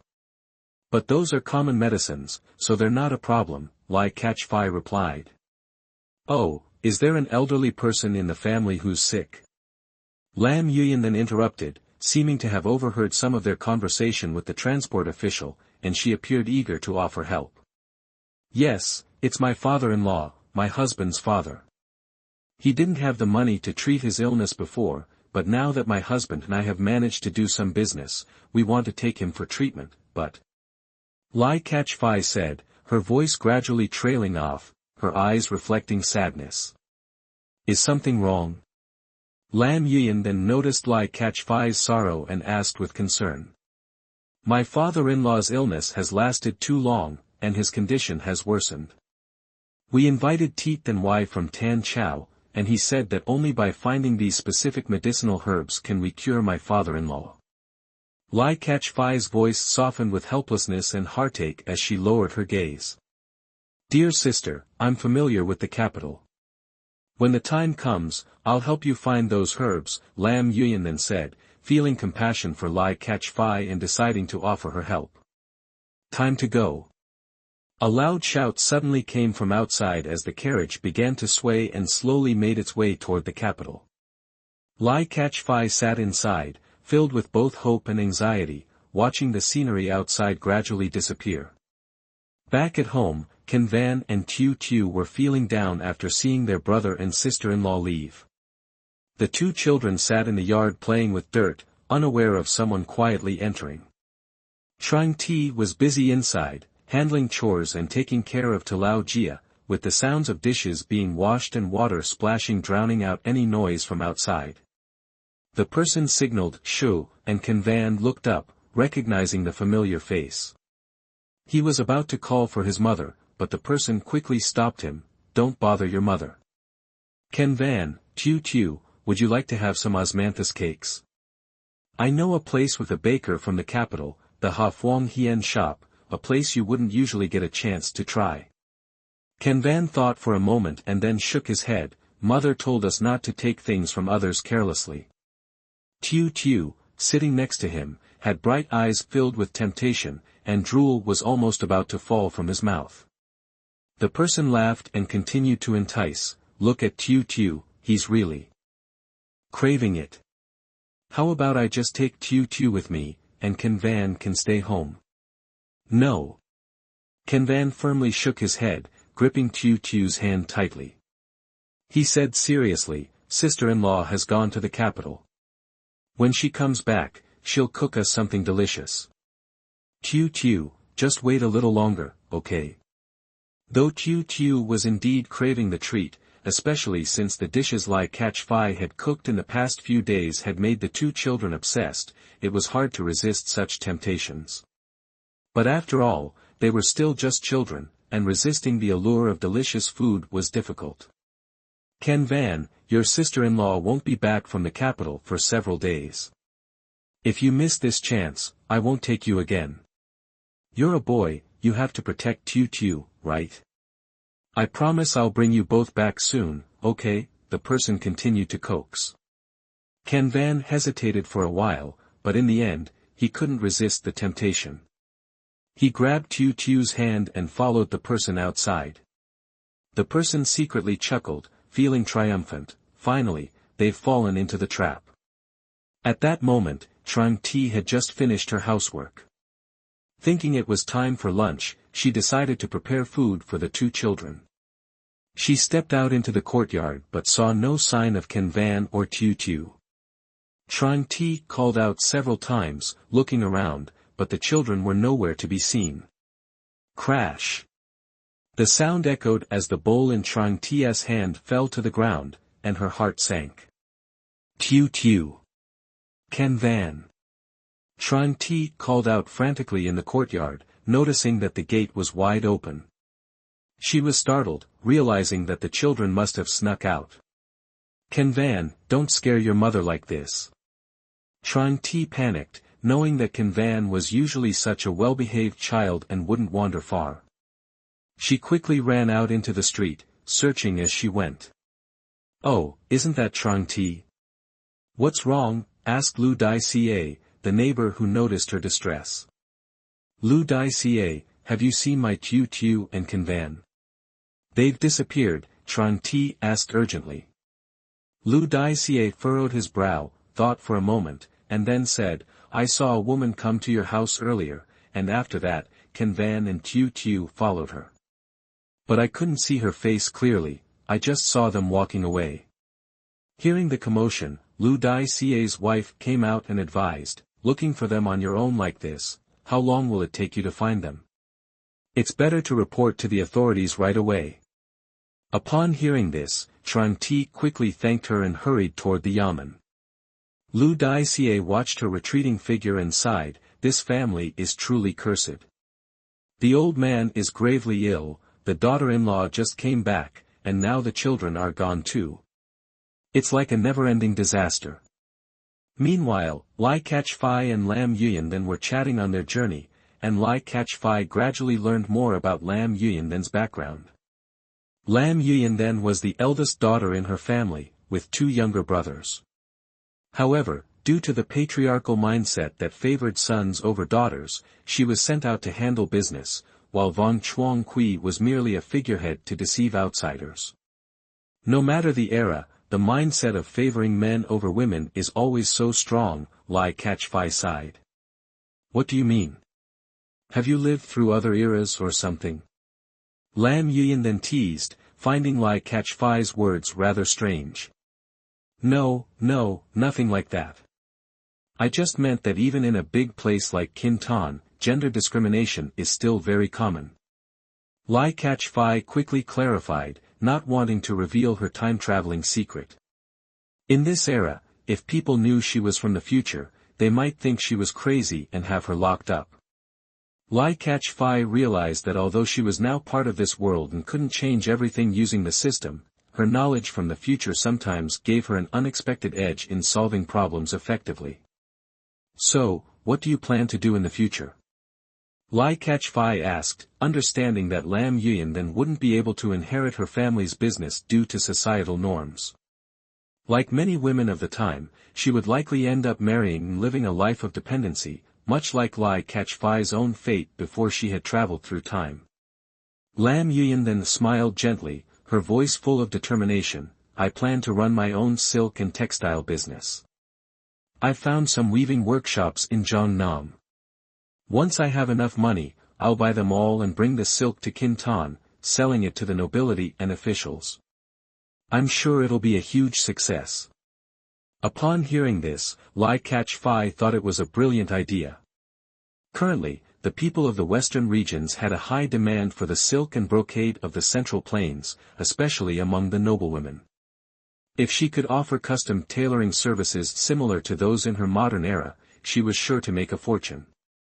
Yes, custom tailoring. The thought suddenly flashed in Lai Catch-Fai's mind, and she felt excited, though she kept her expression calm.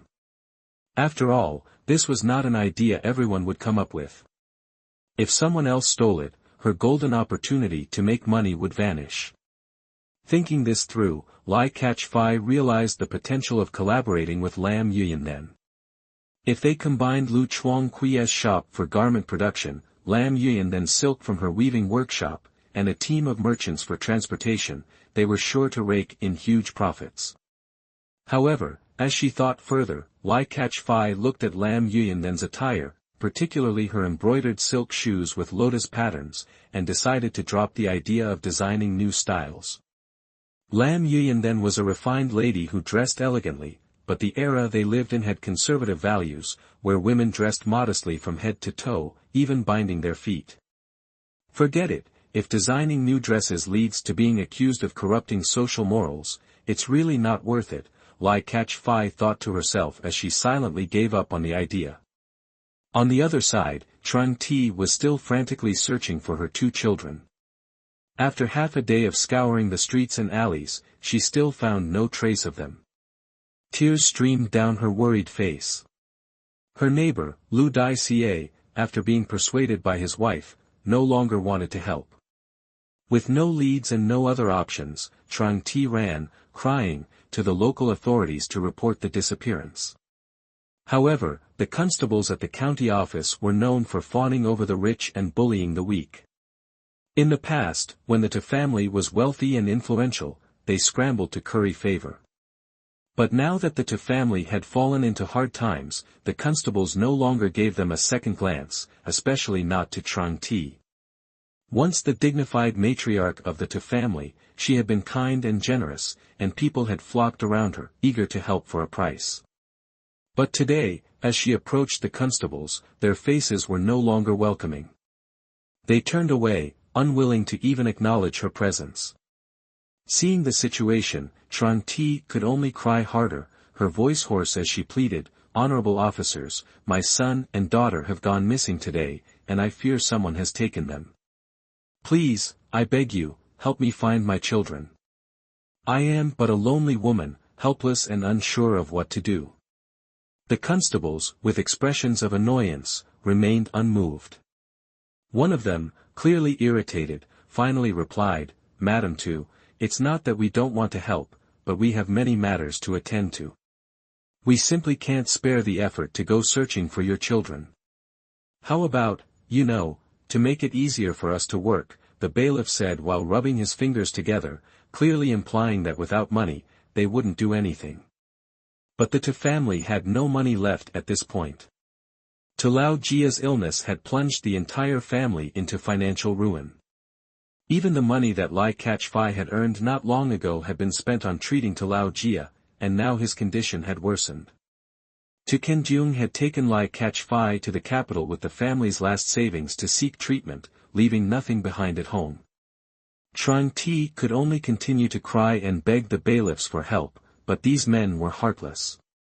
Without money, they wouldn't lift a finger, leaving Trang Ti weeping at the county gate with no one offering any comfort. Trang Ti cried until she was exhausted. Finally, a passerby advised her, "You should go home. Maybe the kids were just playing and wandered off somewhere. They'll likely return in a few hours." Feeling utterly helpless, Trang Ti had no choice but to return home, sitting by the bedside of her dying husband, while her 2 children were missing, leaving her heart in turmoil. As she took care of Tu Lao Jia, her tears never stopped falling. Now, the only one capable of handling everything was Tu Kenjung, and he wasn't there. Perhaps they would have to wait for Tu Kenjung and Lai Kach-fai to return before anything could be settled. While Trang Ti was anxiously waiting at the county office, on the road to the capital, Lai Kach-fai and Tu Kenjung had no idea what was happening back home. The two traveled in worry, thinking only about whether they could find the necessary medicinal herbs, and thus spoke little to others. Lam Yuyan then and Vong Chuang Kui also didn't talk much during the journey, and when they stopped to eat or rest, the two of them sat separately, intentionally keeping their distance. This made Lai Kach-fai a bit suspicious. Although women should avoid getting too close to others, the two had worked together for many years, so why did they seem so distant now? She started to think more deeply, recalling the system's earlier mention of an important character, and began to pay closer attention to them. After traveling for half a day, everyone was tired, and the horses needed rest too. Lam Yuyan then said, "Let's take a break for a bit. We should reach the capital by tomorrow morning. There are no inns nearby, no villages before or after this point, so we need to eat well and rest before moving on. We must aim to reach the only inn ahead." Everyone found a place to rest, and Lam Yuyan then still kept her distance from Vong Chuang Kui. Then, he walked over to Lai Kach-fai, handed her a biscuit, and said, "Have some dry rations. It may not taste great, but it will fill your stomach.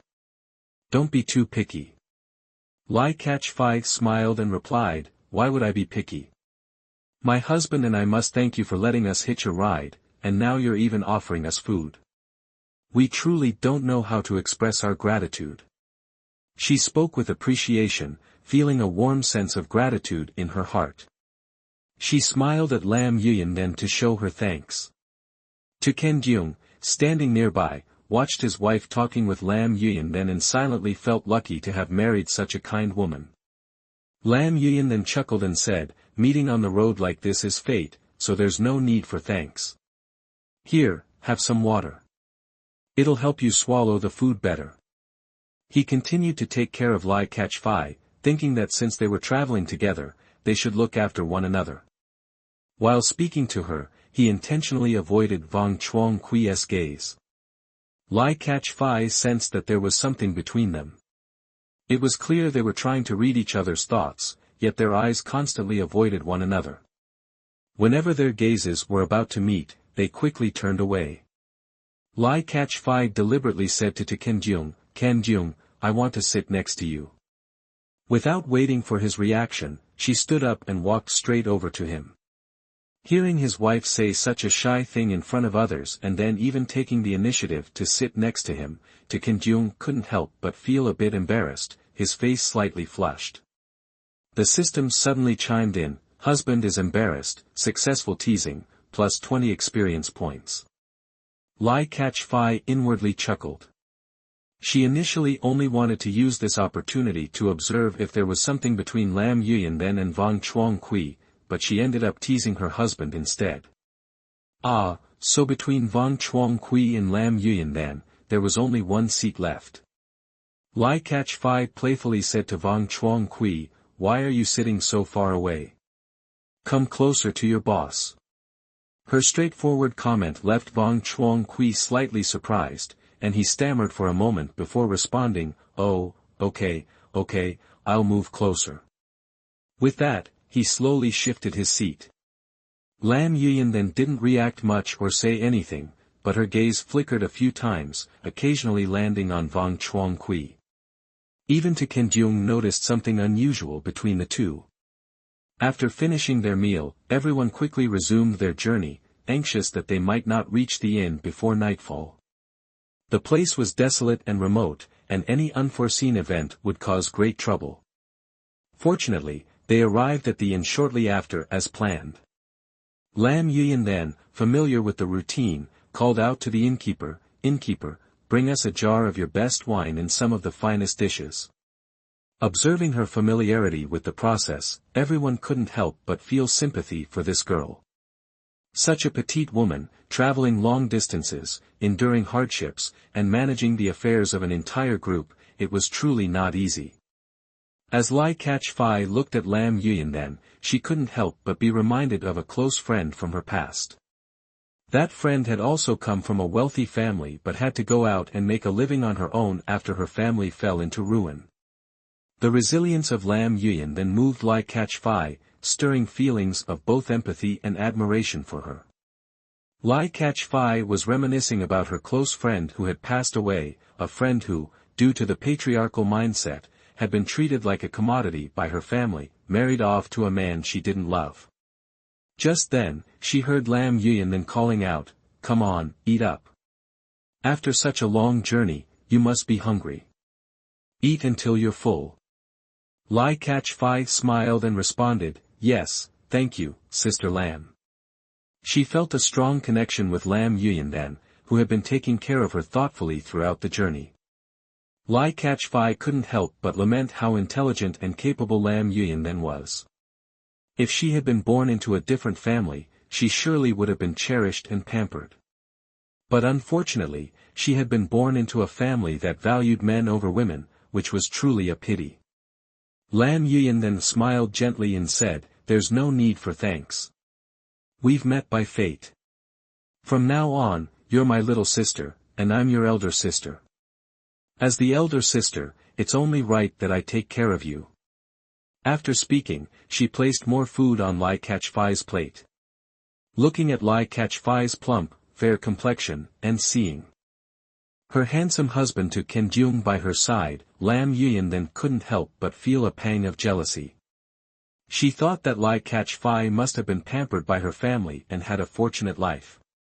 Secretly, Lam Yuyan then considered that if she became sworn sisters with Lai Catch-Fai, maybe some of that good fortune would rub off on her, freeing her from the hardship she currently endured. As Lam Yuyan then glanced at Wang Chuangqui, their eyes briefly met before she quickly looked away. Wang Chuangqui, who had been subtly observing Lam Yuyan then the entire time, noticed every slight movement she made, despite her efforts to conceal them. That fleeting glance did not escape his attention. Whatever thoughts were swirling in his mind, his face slowly reddened, much like a shy young girl. Though Lai Catch-Fai remained silent, she closely watched the subtle interaction between the two, sensing that something was definitely brewing between them. Just as Lai Catch-Fai was deep in thought, the system suddenly chimed in, approaching mission target. Startled, Lai Catch-Fai wondered, what mission? Could this have something to do with Vong Chuang Kui and Lam Yuyan then? The system responded cryptically, the secrets of heaven must remain hidden. Points will be awarded automatically upon mission completion. Frustrated, Lai Catch-Fai thought, why all the secrecy? Wouldn't it be better to just tell me? If the system were a physical machine, Lai Catch-Fai would have smashed it to pieces without hesitation. But, in her current predicament, she could do nothing but fume internally. Judging by the situation, it was obvious there was something going on between Lam Yuyan then and Vong Chuang Kui. Perhaps her mission was to help them become a couple. Although Lai Catch-Fai desperately wanted to know the exact objective, no matter how many questions she asked, the system remained frustratingly silent, leaving her irritated and in the dark. Tu Kenjung noticed that Lai Catch-Fai hadn't eaten much and assumed she was worried about his father's illness. However, deep inside, he felt happy, thinking he had married a good wife. Concerned that the long journey had tired her out and that she wasn't eating properly, Tu Kenjung pretended to feel unwell and suggested going back to the room to rest after taking a few bites. Lai Catch-Fai looked at her husband. Though handsome, he appeared slightly frail. She thought to herself, people often say scholars are poor and weak, but how could I let others think this of my refined and elegant husband? With a smile, she said, you're not going anywhere. Eat more, look at all this food. It would be such a waste not to finish it. Tu Kenjung smiled in return, saying, all right, my dear wife, but you should eat more too. Don't just stand there like a log. What's the matter? Though his words had a teasing tone, his eyes were full of affection, like an adult playfully scolding a child who had done something wrong. He lightly tapped her on the head with a mix of love and gentle reprimand. Lai Catch-Fai, embarrassed by his teasing, blushed instantly. Her round cheeks turned as red as ripe apples, making anyone feel tempted to take a bite. Nearby, Vong Chuang Kui and Lam Yuyan then watched the sweet interaction between the couple, stirring up their own complicated feelings. Both thought, when will I get to be affectionate and open like this with the one I love?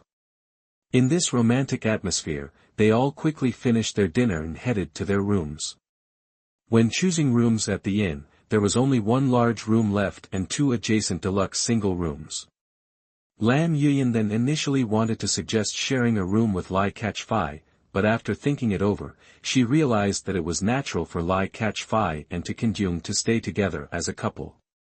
It wouldn't be appropriate for her to intrude. This left Vong Chuang Kui and Lam Yuyan then with the two remaining rooms, which were very close to each other. Lam Yuyan then felt uneasy, wondering if this arrangement might lead to rumors. While Lam Yuyan then was still hesitating, Lai Catch-Fai quickly arranged everything, saying, Sister Lam, these two deluxe rooms can be for you and Vong Chuang Kui. My husband and I, of course, will stay together, so we won't be troubling anyone. Lam Yuyan then quickly responded, no trouble at all. You two are husband and wife, naturally, you should stay in the same room. However, despite her words, Lam Yuyan then felt a bit conflicted inside. Although the arrangement made sense, being placed in rooms so close to Vong Chuang Kui made her worry that it might lead to rumors. Without thinking, Lam Yuyan then blurted out, Vong Chuang Kui and I have worked together for many years, staying close shouldn't be an issue. This comment made Lai Catch-Fai think it sounded like a classic case of trying to hide something but making it obvious. She thought to herself, whatever the mission is, let's have some fun first and tease my husband a bit. The experience points will come on their own. She giggled, grabbed Tu Kenjung, and pulled him into their room. Lai Catch-Fai walked ahead, with Tu Kenjung following.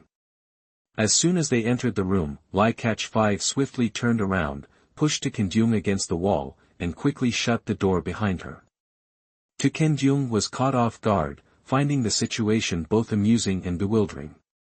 He thought to himself, what's gotten into my wife today? She's usually so gentle, but now she's acting so bold. Though he had met many noble ladies before, none had been as daring and proactive as Lai Catch-Fai was being at that moment. Kim didn't know what to do. He wanted to break free, but Lai Catch-Fai's large frame had the advantage, and the more he struggled, the more pointless it seemed. Lai Catch-Fai also wondered, why hasn't the system awarded any points yet? I already did the wall slam move. So, she tried switching to a seductive smile, imitating the shy grin of young girls, and softly said, husband, it's late, let's rest now. Kim looked at Lai Catch-Fai's smiling face but didn't find it seductive. Instead, he felt like there was some sort of plot behind that smile. Seeing no way to escape, Kim decided to take a gentler approach. He softly said, wife, I noticed you didn't eat much earlier. Let me go to the kitchen and ask Tu Tu to make you a little snack. Tomorrow, we'll be busy entering the capital, and there might not be time to eat, so you should have something now. Lai Catch-Fai, frustrated that her actions hadn't earned any system points, took a few steps back, saying, fine, I'll go myself. You don't even know what I like to eat. Kim breathed a sigh of relief as Lai Catch-Fai released him, but when he heard her say she wanted to go to the kitchen herself, he felt a tinge of disappointment. He quietly watched her leave the room, recalling the scene that had just played out. Suddenly, he realized that Lai Catch-Fai's actions weren't excessive at all.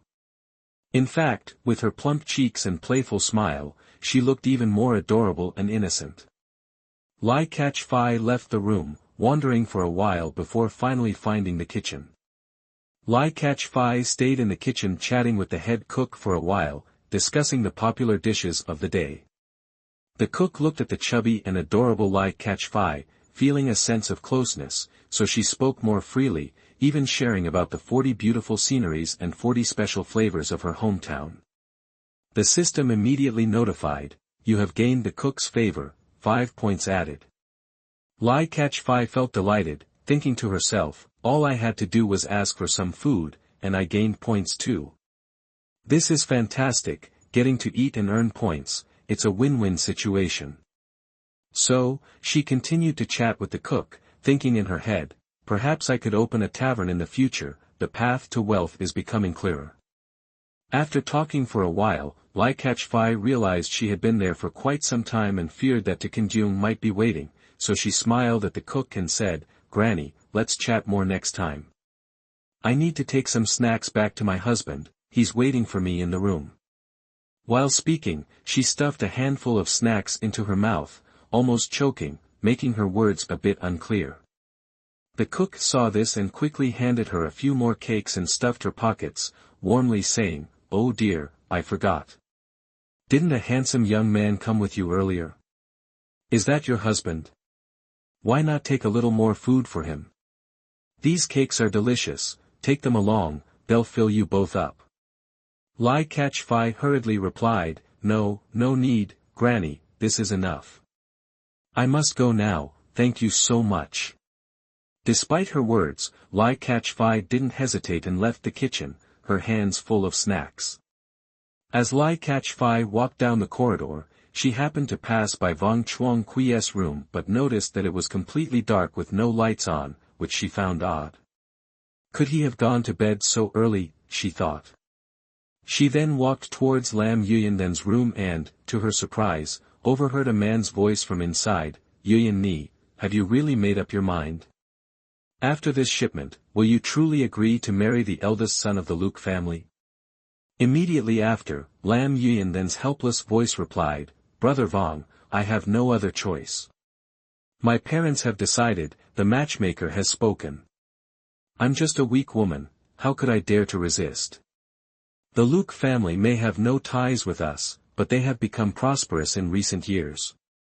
My father wants the dowry to support my younger brother, so he decided to marry me off. Father also said that if my brother can't carry on the family business, I can help him from within the Luke family. Standing outside the door, Lai Catch-Fai heard these words and felt a tightness in her chest. Soon after, she heard the sound of a woman sobbing.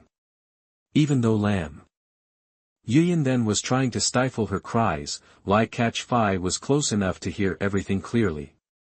The sobs were filled with helplessness and deep sorrow, and it was evident that Lam Yuyin then was holding back her overwhelming pain. Listening intently from outside, Lai Catch-Fai couldn't help but feel compassion and sympathy for Lam Yuyin then. Her sobs echoed in Lai Catch-Fai's ears. She was being forced to marry the Luke family's eldest son, someone she didn't love, all for the sake of her younger brother. Lai Catch-Fai sighed to herself, how pitiful women in this world are, why is everyone's fate so tragic? If it were me, I would never accept a marriage without love, well, unless the guy was really handsome. She continued to press her ear against the door, trying to hear more clearly.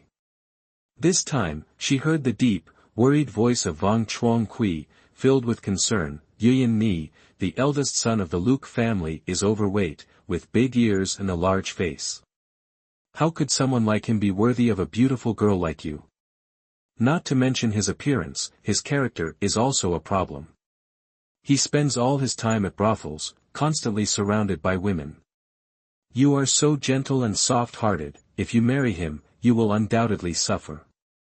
Just dealing with his concubines alone will be a headache, not to mention the women who flock around him every day. Vong Chuang Kui sighed deeply, his voice filled with helplessness and pity. Hearing this, Lai Catch-Fai immediately understood that the man speaking was indeed Vong Chuang Kui. It seemed clear that there was something going on between the two of them. Lai Catch-Fai couldn't help but grow more curious. If I want to earn more points, I have to keep listening and figure out exactly what this mission is. The system said the storyline is halfway loaded, but the mission is still unclear. As Lai Catch-Fai was engrossed in eavesdropping, the system suddenly emitted a notification sound. The storyline is almost halfway loaded. The sudden noise nearly made Lai Catch-Fai shout out. She thought to herself, this system almost gave me a heart attack. I still have no idea what the mission is, and it's making everything so mysterious. Inside the room, the conversation continued. Lam Yuyin then sobbed uncontrollably, but I have no other choice. The Luke family is wealthy, and my father has already decided. Even though I don't want to, I have no choice but to marry him. Her voice was choked with tears, clearly full of helplessness and inner turmoil. Vong Chuang Kui anxiously urged, Yuyin Ni, if you marry into that family, you'll only suffer. What good is their wealth? That young master is wasteful, and sooner or later, he'll squander all his family's fortune. When that happens, what will you do? Marry another wealthy man? Yuyin Ni, listen to me. After we finish this shipment, let's run away together, far from here.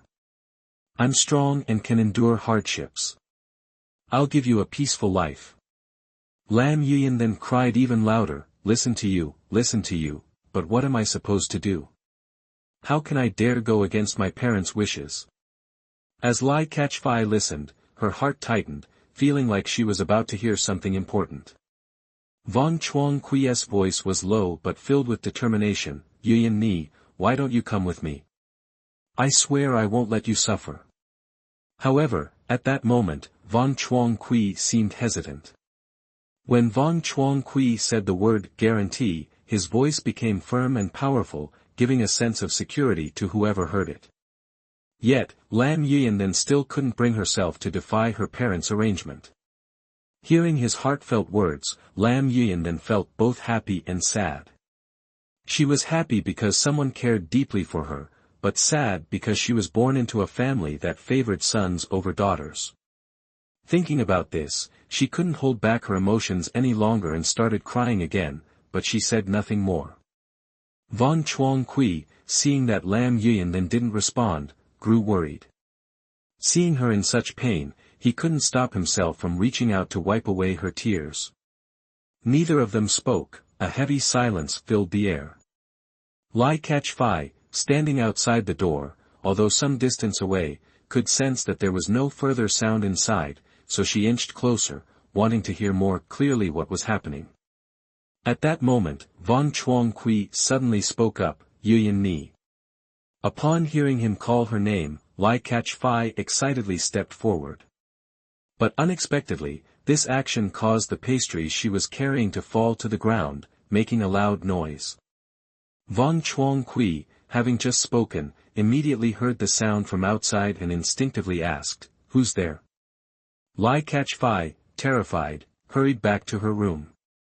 Luckily, her room was right next to Lam Yuyandan's, so she managed to escape Von Chuang Kui's sight just in time. Von Chuang Kui immediately opened the door and looked around to see who had been eavesdropping. Lam Yuyan. Then, upon hearing the noise, turned pale with fear, worried that her relationship with Von Chuang Kui had been discovered. If someone found out and reported it to her father, her life would become even more miserable, and Von Chuang Kui would surely face severe punishment. Her father would not let this slide easily, he would certainly make Von Chuang Kui suffer greatly. However, when Von Chuang Kui opened the door, he saw no one. He looked down and noticed a few fallen pastries, leading towards the young couple's room. He immediately understood what had happened and quietly returned to the room. He reassured Lam Yuyan then, "Yuyan Ni, it's nothing, probably just some rats causing trouble. Don't worry." Though Von Chuang Kui knew full well that it wasn't rats, he had to come up with an excuse to comfort Lam Yuyan then. Besides, the young couple didn't seem like the type to spread gossip, so as long as they didn't talk, no trouble should arise. Lam Yuyan then nodded and softly said, "All right, I'll go to bed now. Don't come to see me tonight." Von Chuang Kui gently replied, "Okay." He then left, and Lam Yuyan then quickly closed the door, still feeling a bit uneasy inside. Lam Yuyan then sat down for a moment and suddenly realized how lucky she had been to avoid being discovered by Von Chuang Kui. With the limited skills of the servants, they couldn't have done it. If it wasn't a mouse causing the noise, the most likely culprits were the couple next door. Fortunately, it was them. If someone else had overheard the conversation, the consequences could have been dire. But how would she explain this to Lai Kach-fai? Lam Yuyan then felt conflicted, knowing it would be difficult to clarify such matters. Even though her mind kept replaying what had happened, Lam Yuyan then decided to stop thinking about it. She thought to herself, let's just pretend nothing happened. If Lai Kach-fai doesn't mention it, I won't bring it up either. With that decision made, she started washing up and prepared for bed. Meanwhile, the room next to hers, where Lai Kach-fai was, had become lively. To Kenjung beamed as he saw Lai Kach-fai return, playfully saying, "My dear wife, where have you been for so long? You had your husband so worried." Over the past few days, after spending more time together, Kenjung believed he had figured out Lai Kach-fai's personality. He knew that being harsh with her wouldn't work, only with sweet words could he win her over. Lai Kach-fai looked at Kenjung with a radiant smile like sunshine, his facial features clear and defined, which suddenly lifted her mood. She stared blankly at Kenjung, forgetting the passage of time. Seeing this, Kenjung felt a bit smug, thinking that his charm was indeed still intact. He smiled and asked, "Wife, where's the pastry you brought back? Why haven't you taken it out yet?" Lai Kach-fai snapped out of her trance, quickly taking out the pastries from behind her back, but then she shyly realized that she had lost some of them on the way, and the ones in her hand had been crushed in her nervous grip. She opened her hand to reveal the crushed pastries, feeling embarrassed as her face turned red. Kenjung saw the scene, and although he wanted to laugh, he kept a serious face and asked, "What happened? What did you do on the way?"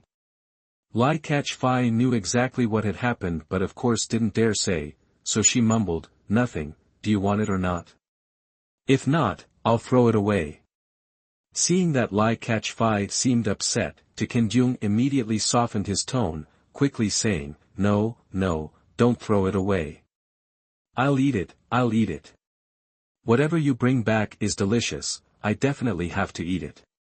Fearing that she might truly get angry, he quickly appeased her, worried that not only would he lose the pastries, but he might also be kicked out.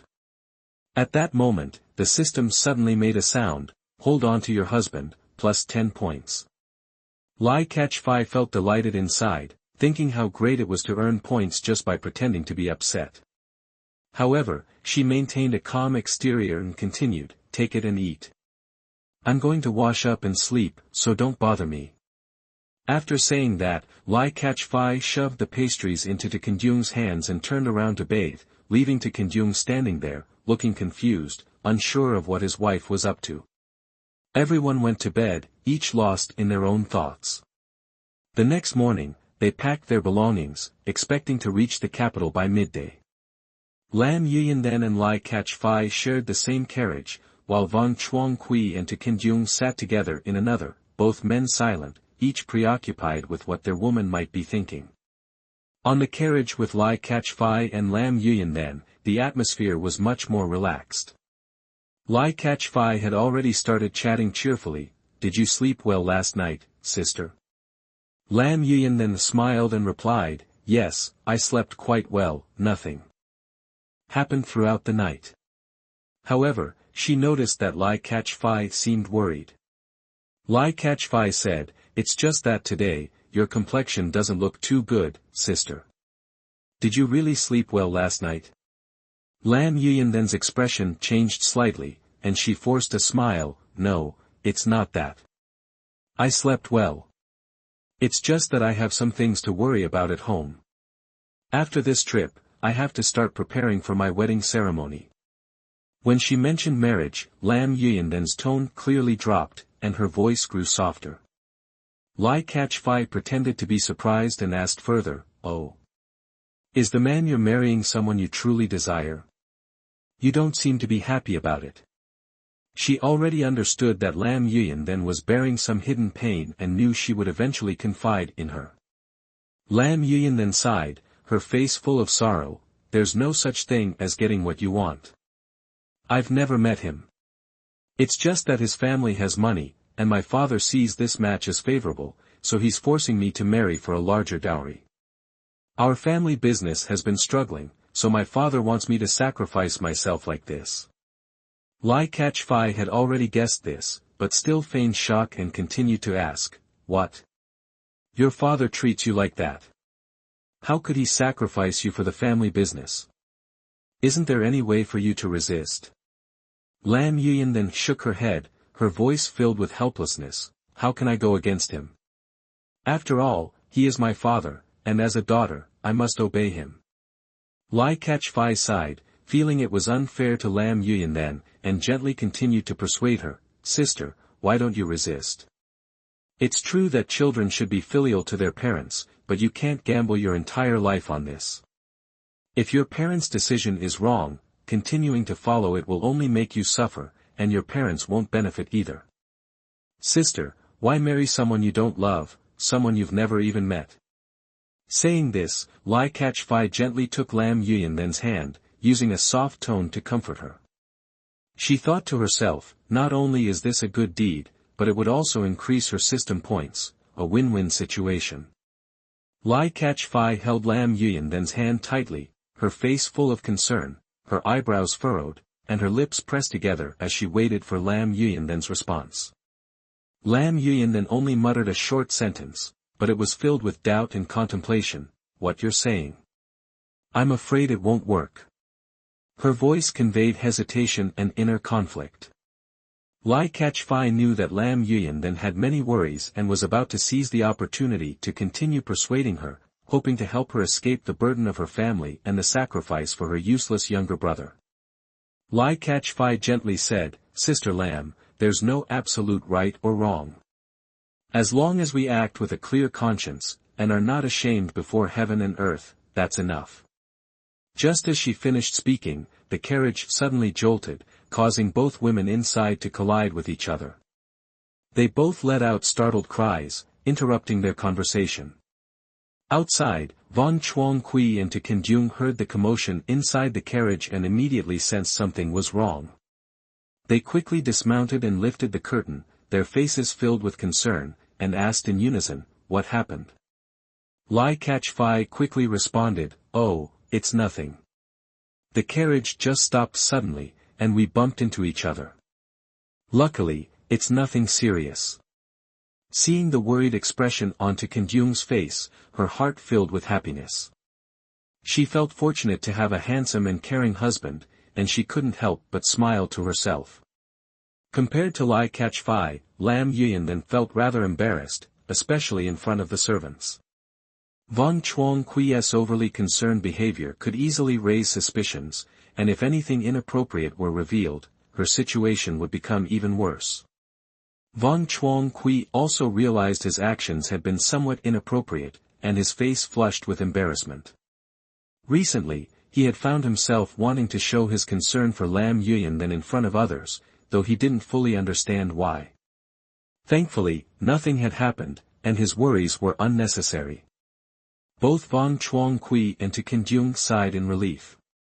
Kyung gently said, "As long as you're okay, that's all that matters. Come on, we've arrived." He extended his hand to help Lai Kach-fai down from the carriage. Lai Kach-fai, overjoyed, immediately embraced Kyung, and the two openly displayed their affection in front of everyone.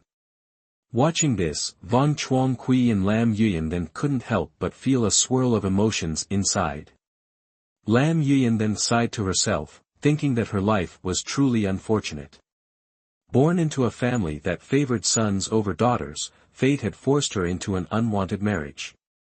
On the other hand, Von Chuang-Kui also felt regret. If he had worked harder in the past and passed the scholar exam, gone to the capital for further tests, even if he didn't become a top scholar, he could have at least earned a title. He would have patiently waited a few years to marry Lam Yuyan then. Unfortunately, his father's illness caused him to miss the exams in the capital, forcing him to become the manager for the Lam family. He met the woman who understood him, but could never rightfully call her his wife. Both Von Chuang-Kui and Lam Yuyan then were lost in their own thoughts. Von Chuang-Kui suddenly snapped back to reality when he noticed she hadn't yet stepped down from the carriage. He reached out to help her down. Lam Yuyan then felt a little embarrassed but carefully leaned on him as she stepped down. Although each had their own worries, the formalities of farewell still had to be observed. Von Chuang-Kui clasped his hands and bid farewell. "To Tsong too, we take our leave now. If fate allows, we shall meet again." Kyung responded with a respectful gesture, "Yes, Von Chuang-Kui, thank you for your kindness these past days. If time permits, we hope to meet again. Safe travels to you." In his heart, he was worried about his father's illness and just wanted to reach the capital quickly to find medicine, knowing there was no time to delay. Lai Kach-fai was about to say goodbye to Lam Yuyan then, but suddenly, she saw Lam Yuyan then raise her hand, signaling, "Wait, to Tsong too." Lai Kach-fai was startled, thinking, at this point, what could be the matter now? Lam Yuyan then slowly said, "I see that this is the first time you and your husband have come to the capital. Since we are merchants, we are quite familiar with the shops here. Meeting on the road is fate. I can tell that you two are not bad people, and besides, Lai Muoi and I have already sworn sisterhood. Here's what we'll do, this is the address of a small shop we often visit in the capital. If you can't find what you're looking for today, come there and find us. Whatever we know, we'll tell you clearly without hiding anything. If there's anything we can help with, we'll certainly do our best." After speaking, Lam Yuyan then's face showed genuine concern, clearly treating Lai Kach-fai as a real sister. Along the journey, she had felt Lai Kach-fai's sincerity and care, and now she believed she had found a trustworthy friend. Seeing this, Lai Kach-fai felt a sudden pang of guilt, realizing that she had misunderstood Lam Yuyan than before. Her face revealed an apologetic expression. Recognizing Lam Yuyan then's genuine care for her, Lai Kach-fai responded warmly, "You're right, sister. If I run into any trouble, I'll surely come to you for help." Lai Kach-fai gratefully said, "I will remember this kindness, and if I ever get the chance, I'll repay you tenfold." She spoke with such emotion that she even thought of bowing deeply to show her gratitude. But as she was about to bow, Lam Yuyan then quickly reached out, holding Lai Kach-fai's hand firmly, and gently said, "Get up, dear sister. We've already sworn sisterhood, how could I, as your older sister, accept such a grand gesture? Helping you is what I should do." Hearing these words, Lai Catch-Fai felt even more respect for Lam Yuyan then, thinking that this young woman was truly a rare gem, but how unfortunate it was that she was born into such a family. Deep down, Lai Catch-Fai made up her mind, I definitely cannot let Lam Yuyan then marry the eldest son of the Luke family. A beautiful and kind-hearted girl like her cannot be ruined.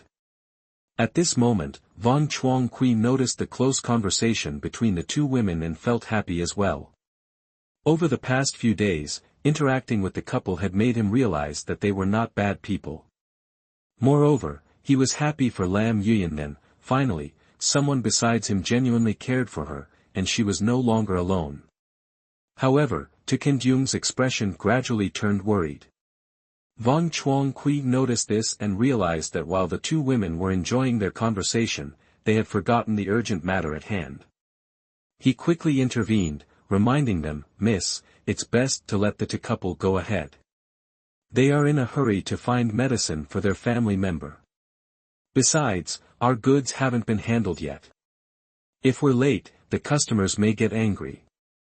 Both Lam Yuyan then and Lai Catch-Fai realized that they still had important tasks to complete and ended their conversation.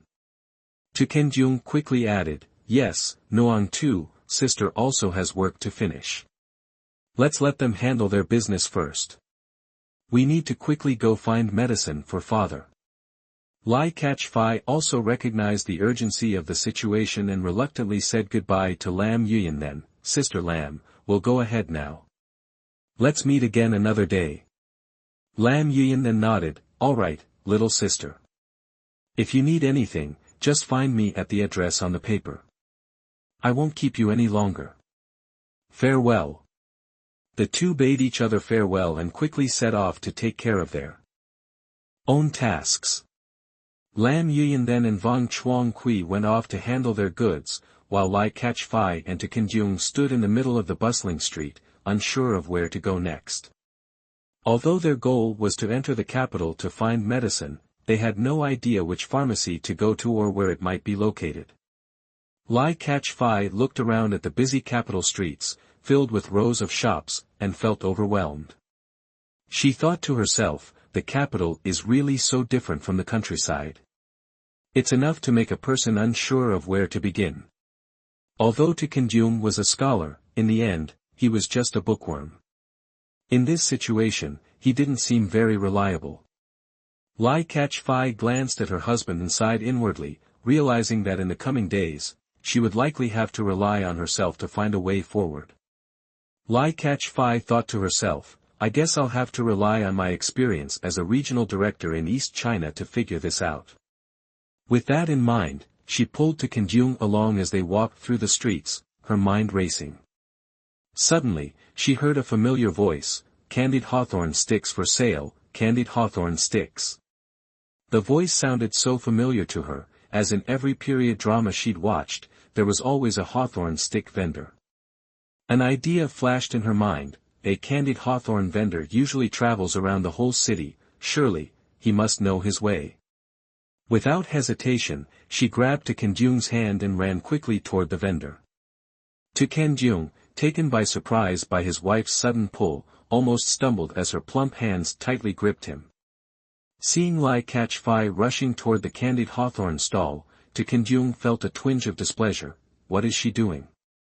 We've been searching all morning and haven't found any pharmacy yet, and now she's running off to buy candied hawthorn. Father is gravely ill, we can't afford to waste time. We just ate, and she's already thinking about hawthorn sticks, how thoughtless. Moreover, in broad daylight, a woman pulling a man by the hand and running through the streets was improper, which made To Kenjung uncomfortable. However, out of love for his wife, he couldn't bring himself to scold her and simply followed along quickly, softly reminding her, slow down, don't rush. The thoughts of To Kenjung were completely unknown to Lai Catch-Fai. For her, in modern times, holding hands and running through the streets with your lover would only make people admire you more, no one would care. But she forgot that this was the ancient era, a time when women had to follow the 3 obediences and 4 virtues. After only a few steps, they arrived at the candied hawthorn seller. Lai Fei quickly pulled out some small change from her waistband, preparing to pay. "Boss, give me 2 sticks of candied hawthorn." "Oh, coming right up." The seller's eyes lit up the moment he saw the silver. It had been a long time since he had such a generous customer. Just as Lai Fei was about to hand over the money, Kenjung suddenly reached out and grabbed the silver from her hand. Lai Fei was startled and saw that the money had disappeared, noticing that Kenjung had taken it. She couldn't help but ask, "What are you doing?" Kenjung kept a straight face, but there was a hint of reproach and helplessness in his voice. "What am I doing? That amount of money is enough to buy all the candied hawthorns this man has. Are you just throwing money around because you have too much?" Kenjung felt both helpless and amused by his wife's stubbornness. He had initially intended to stop her, but seeing her husband's worried expression, Lai Fei felt a sense of satisfaction instead. She smiled confidently, placed her hands on her hips, and said, "This is the money I earned. I can spend it however I want." After saying this, without any hesitation, she snatched the money back from Kenjung and turned around to give it to the seller. "Where's the candied hawthorn I asked for? Hurry up and give it to me. Keep the change." The vendor, immediately beaming with joy, hurriedly handed over the candy. Here, young lady, this is for you." He had thought the money was lost, but to his surprise, the girl managed to get it back from her husband, leaving him both amazed and thrilled. Kenjung, on the other hand, grew even more upset, especially since Lai Fei had boldly confronted him in front of others. He was so irritated that he couldn't even find the words to respond, and instead, let out a frustrated HMPF under his breath. Of course, Lai Fei heard him. She glanced back at him and also let out a defiant HMPF, showing her dissatisfaction. Then she turned to the vendor and said slowly, "By the way, the money earlier wasn't just a gift. It's payment for directions. My husband and I need to find the largest and most famous pharmacy in town."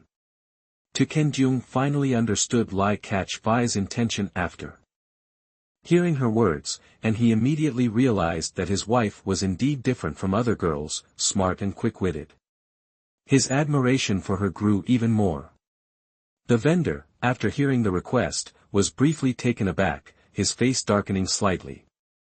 But he quickly regained his composure. After considering the amount of money he had received, enough to buy his entire small shop, he realized that guiding them to the pharmacy would only take a bit of his time. Moreover, the young woman seemed like someone who wouldn't be easily dealt with. If he refused, she would surely demand the money back, and if he took the money without returning it, the consequences would be worse. Quickly understanding the situation, the vendor smiled professionally and bowed, saying, yes, sir, you are absolutely right. I will lead the way immediately. Please, follow me, sir and madam." With that, he began leading the way. Lai Fei was satisfied with the result and smiled. Kenjung, witnessing his wife's actions, grew even more impressed with her intelligence and decisiveness. The vendor walked at a slow pace so that they could keep up. This gave Lai Fei the opportunity to take a closer look at the bustling sights of the capital. The street was filled with the sound of vendors calling out, the crowd bustling non-stop, and small houses lined both sides of the road with their tiled roofs and brick walls, creating a lively and vibrant market atmosphere. After walking for a while, the crowd on the street began to thin out, no longer as packed as before. The houses were no longer crammed together but were replaced by larger estates, with spacious buildings standing in between, looking much more imposing. Suddenly, the street vendor came to a halt. Lai Fei, lost in the bustling scenery of the capital, almost collided with him due to the sudden stop. Fortunately, Kenjung reacted quickly, pulling her back just in time to prevent the collision. Seeing Lai Fei so mesmerized by the lively atmosphere of the capital, Kenjung was worried that she might get lost or be taken advantage of by bad people, so he made sure to stay close behind her. When he noticed that Lai Fei wasn't paying attention and the vendor had suddenly stopped, he immediately pulled her back, causing her to fall right into his arms. Lai Fei, still unaware of what had just happened, looked up to find herself nestled snugly into Kunjung's embrace, directly facing his handsome face. His well-defined features, his gentle almond-shaped eyes, his willowy brows, and his lips that appeared as if painted with red all made him look like an elegant young noble. Lai Fei felt her heart flutter, momentarily forgetting the slight pain, as she gazed up at Kunjung with eyes full of affection. Kunjung, being stared at by Lai Fei for such a long time, suddenly felt embarrassed. His face turned slightly red, which only emphasized his scholarly appearance. Immediately, the system's voice chimed in, successfully teased, 5 points added. Lai Fei rejoiced inwardly, all I have to do is make Kunjung blush, and I get points. This system is amazing, like picking up money on the street. Upon hearing the point increase notification, Lai Fei's eyes lit up, and she continued to stare at Kunjung without blinking, as if hypnotized. Kunjung, seeing that Lai Fei was not at all shy and still hadn't moved away from his embrace, suddenly didn't know what to do. The street vendor standing nearby couldn't help but feel exasperated at the sight. He thought to himself, such a handsome young man married to a plump wife like her, and they're being all lovey-dovey right here in the middle of the street. It's unbearable to watch. So, he pretended to cough a few times to remind them of his presence. Lai Fei finally noticed the sound of coughing and realized she was still standing in the middle of the road. She quickly pulled away from Kunjung's embrace, embarrassed. Deep inside, Lai Fei was brimming with joy. Oh my, I'm really too lucky. Not only did I marry such a handsome husband, but I also just got to feel his muscles, ha ha ha. Turns out, he's quite the strong man. Next time, I must sneak in a few more touches, hee hee. Just at that moment, the system suddenly chimed in, stop your thoughts immediately. Lai Fei was startled and thought, what? Since when do you have the right to control my thoughts? What's wrong with thinking about my own husband? The system coldly replied, Tisk, I just don't want to see you too happy, that's all. Feeling annoyed, Lai Fei pouted and thought, you're just jealous of my happiness. The street vendor, who had been standing nearby, saw Lai Fei suddenly glaring, and he mistakenly thought she was angry with him. He thought to himself, I kindly gave a reminder, and she still glared at me. But when he heard her instruct him to continue leading the way, he quickly nodded and pointed ahead, saying, Sir, this is Tan Phuong Duok Duong. Many high-ranking officials and wealthy people come here to buy medicine. You'll definitely find what you need. Lai Fei followed the vendor's gesture and, sure enough, saw several carriages parked outside Tan Phuong Duok Duong. The carriages were adorned with fine silk and brocade, and the horses pulling them were strong and well-kept. From afar, she could see well-dressed women stepping out, adorned with gold hairpins and jade bracelets, exuding wealth and elegance. The pharmacy stood tall, clearly not just an ordinary shop.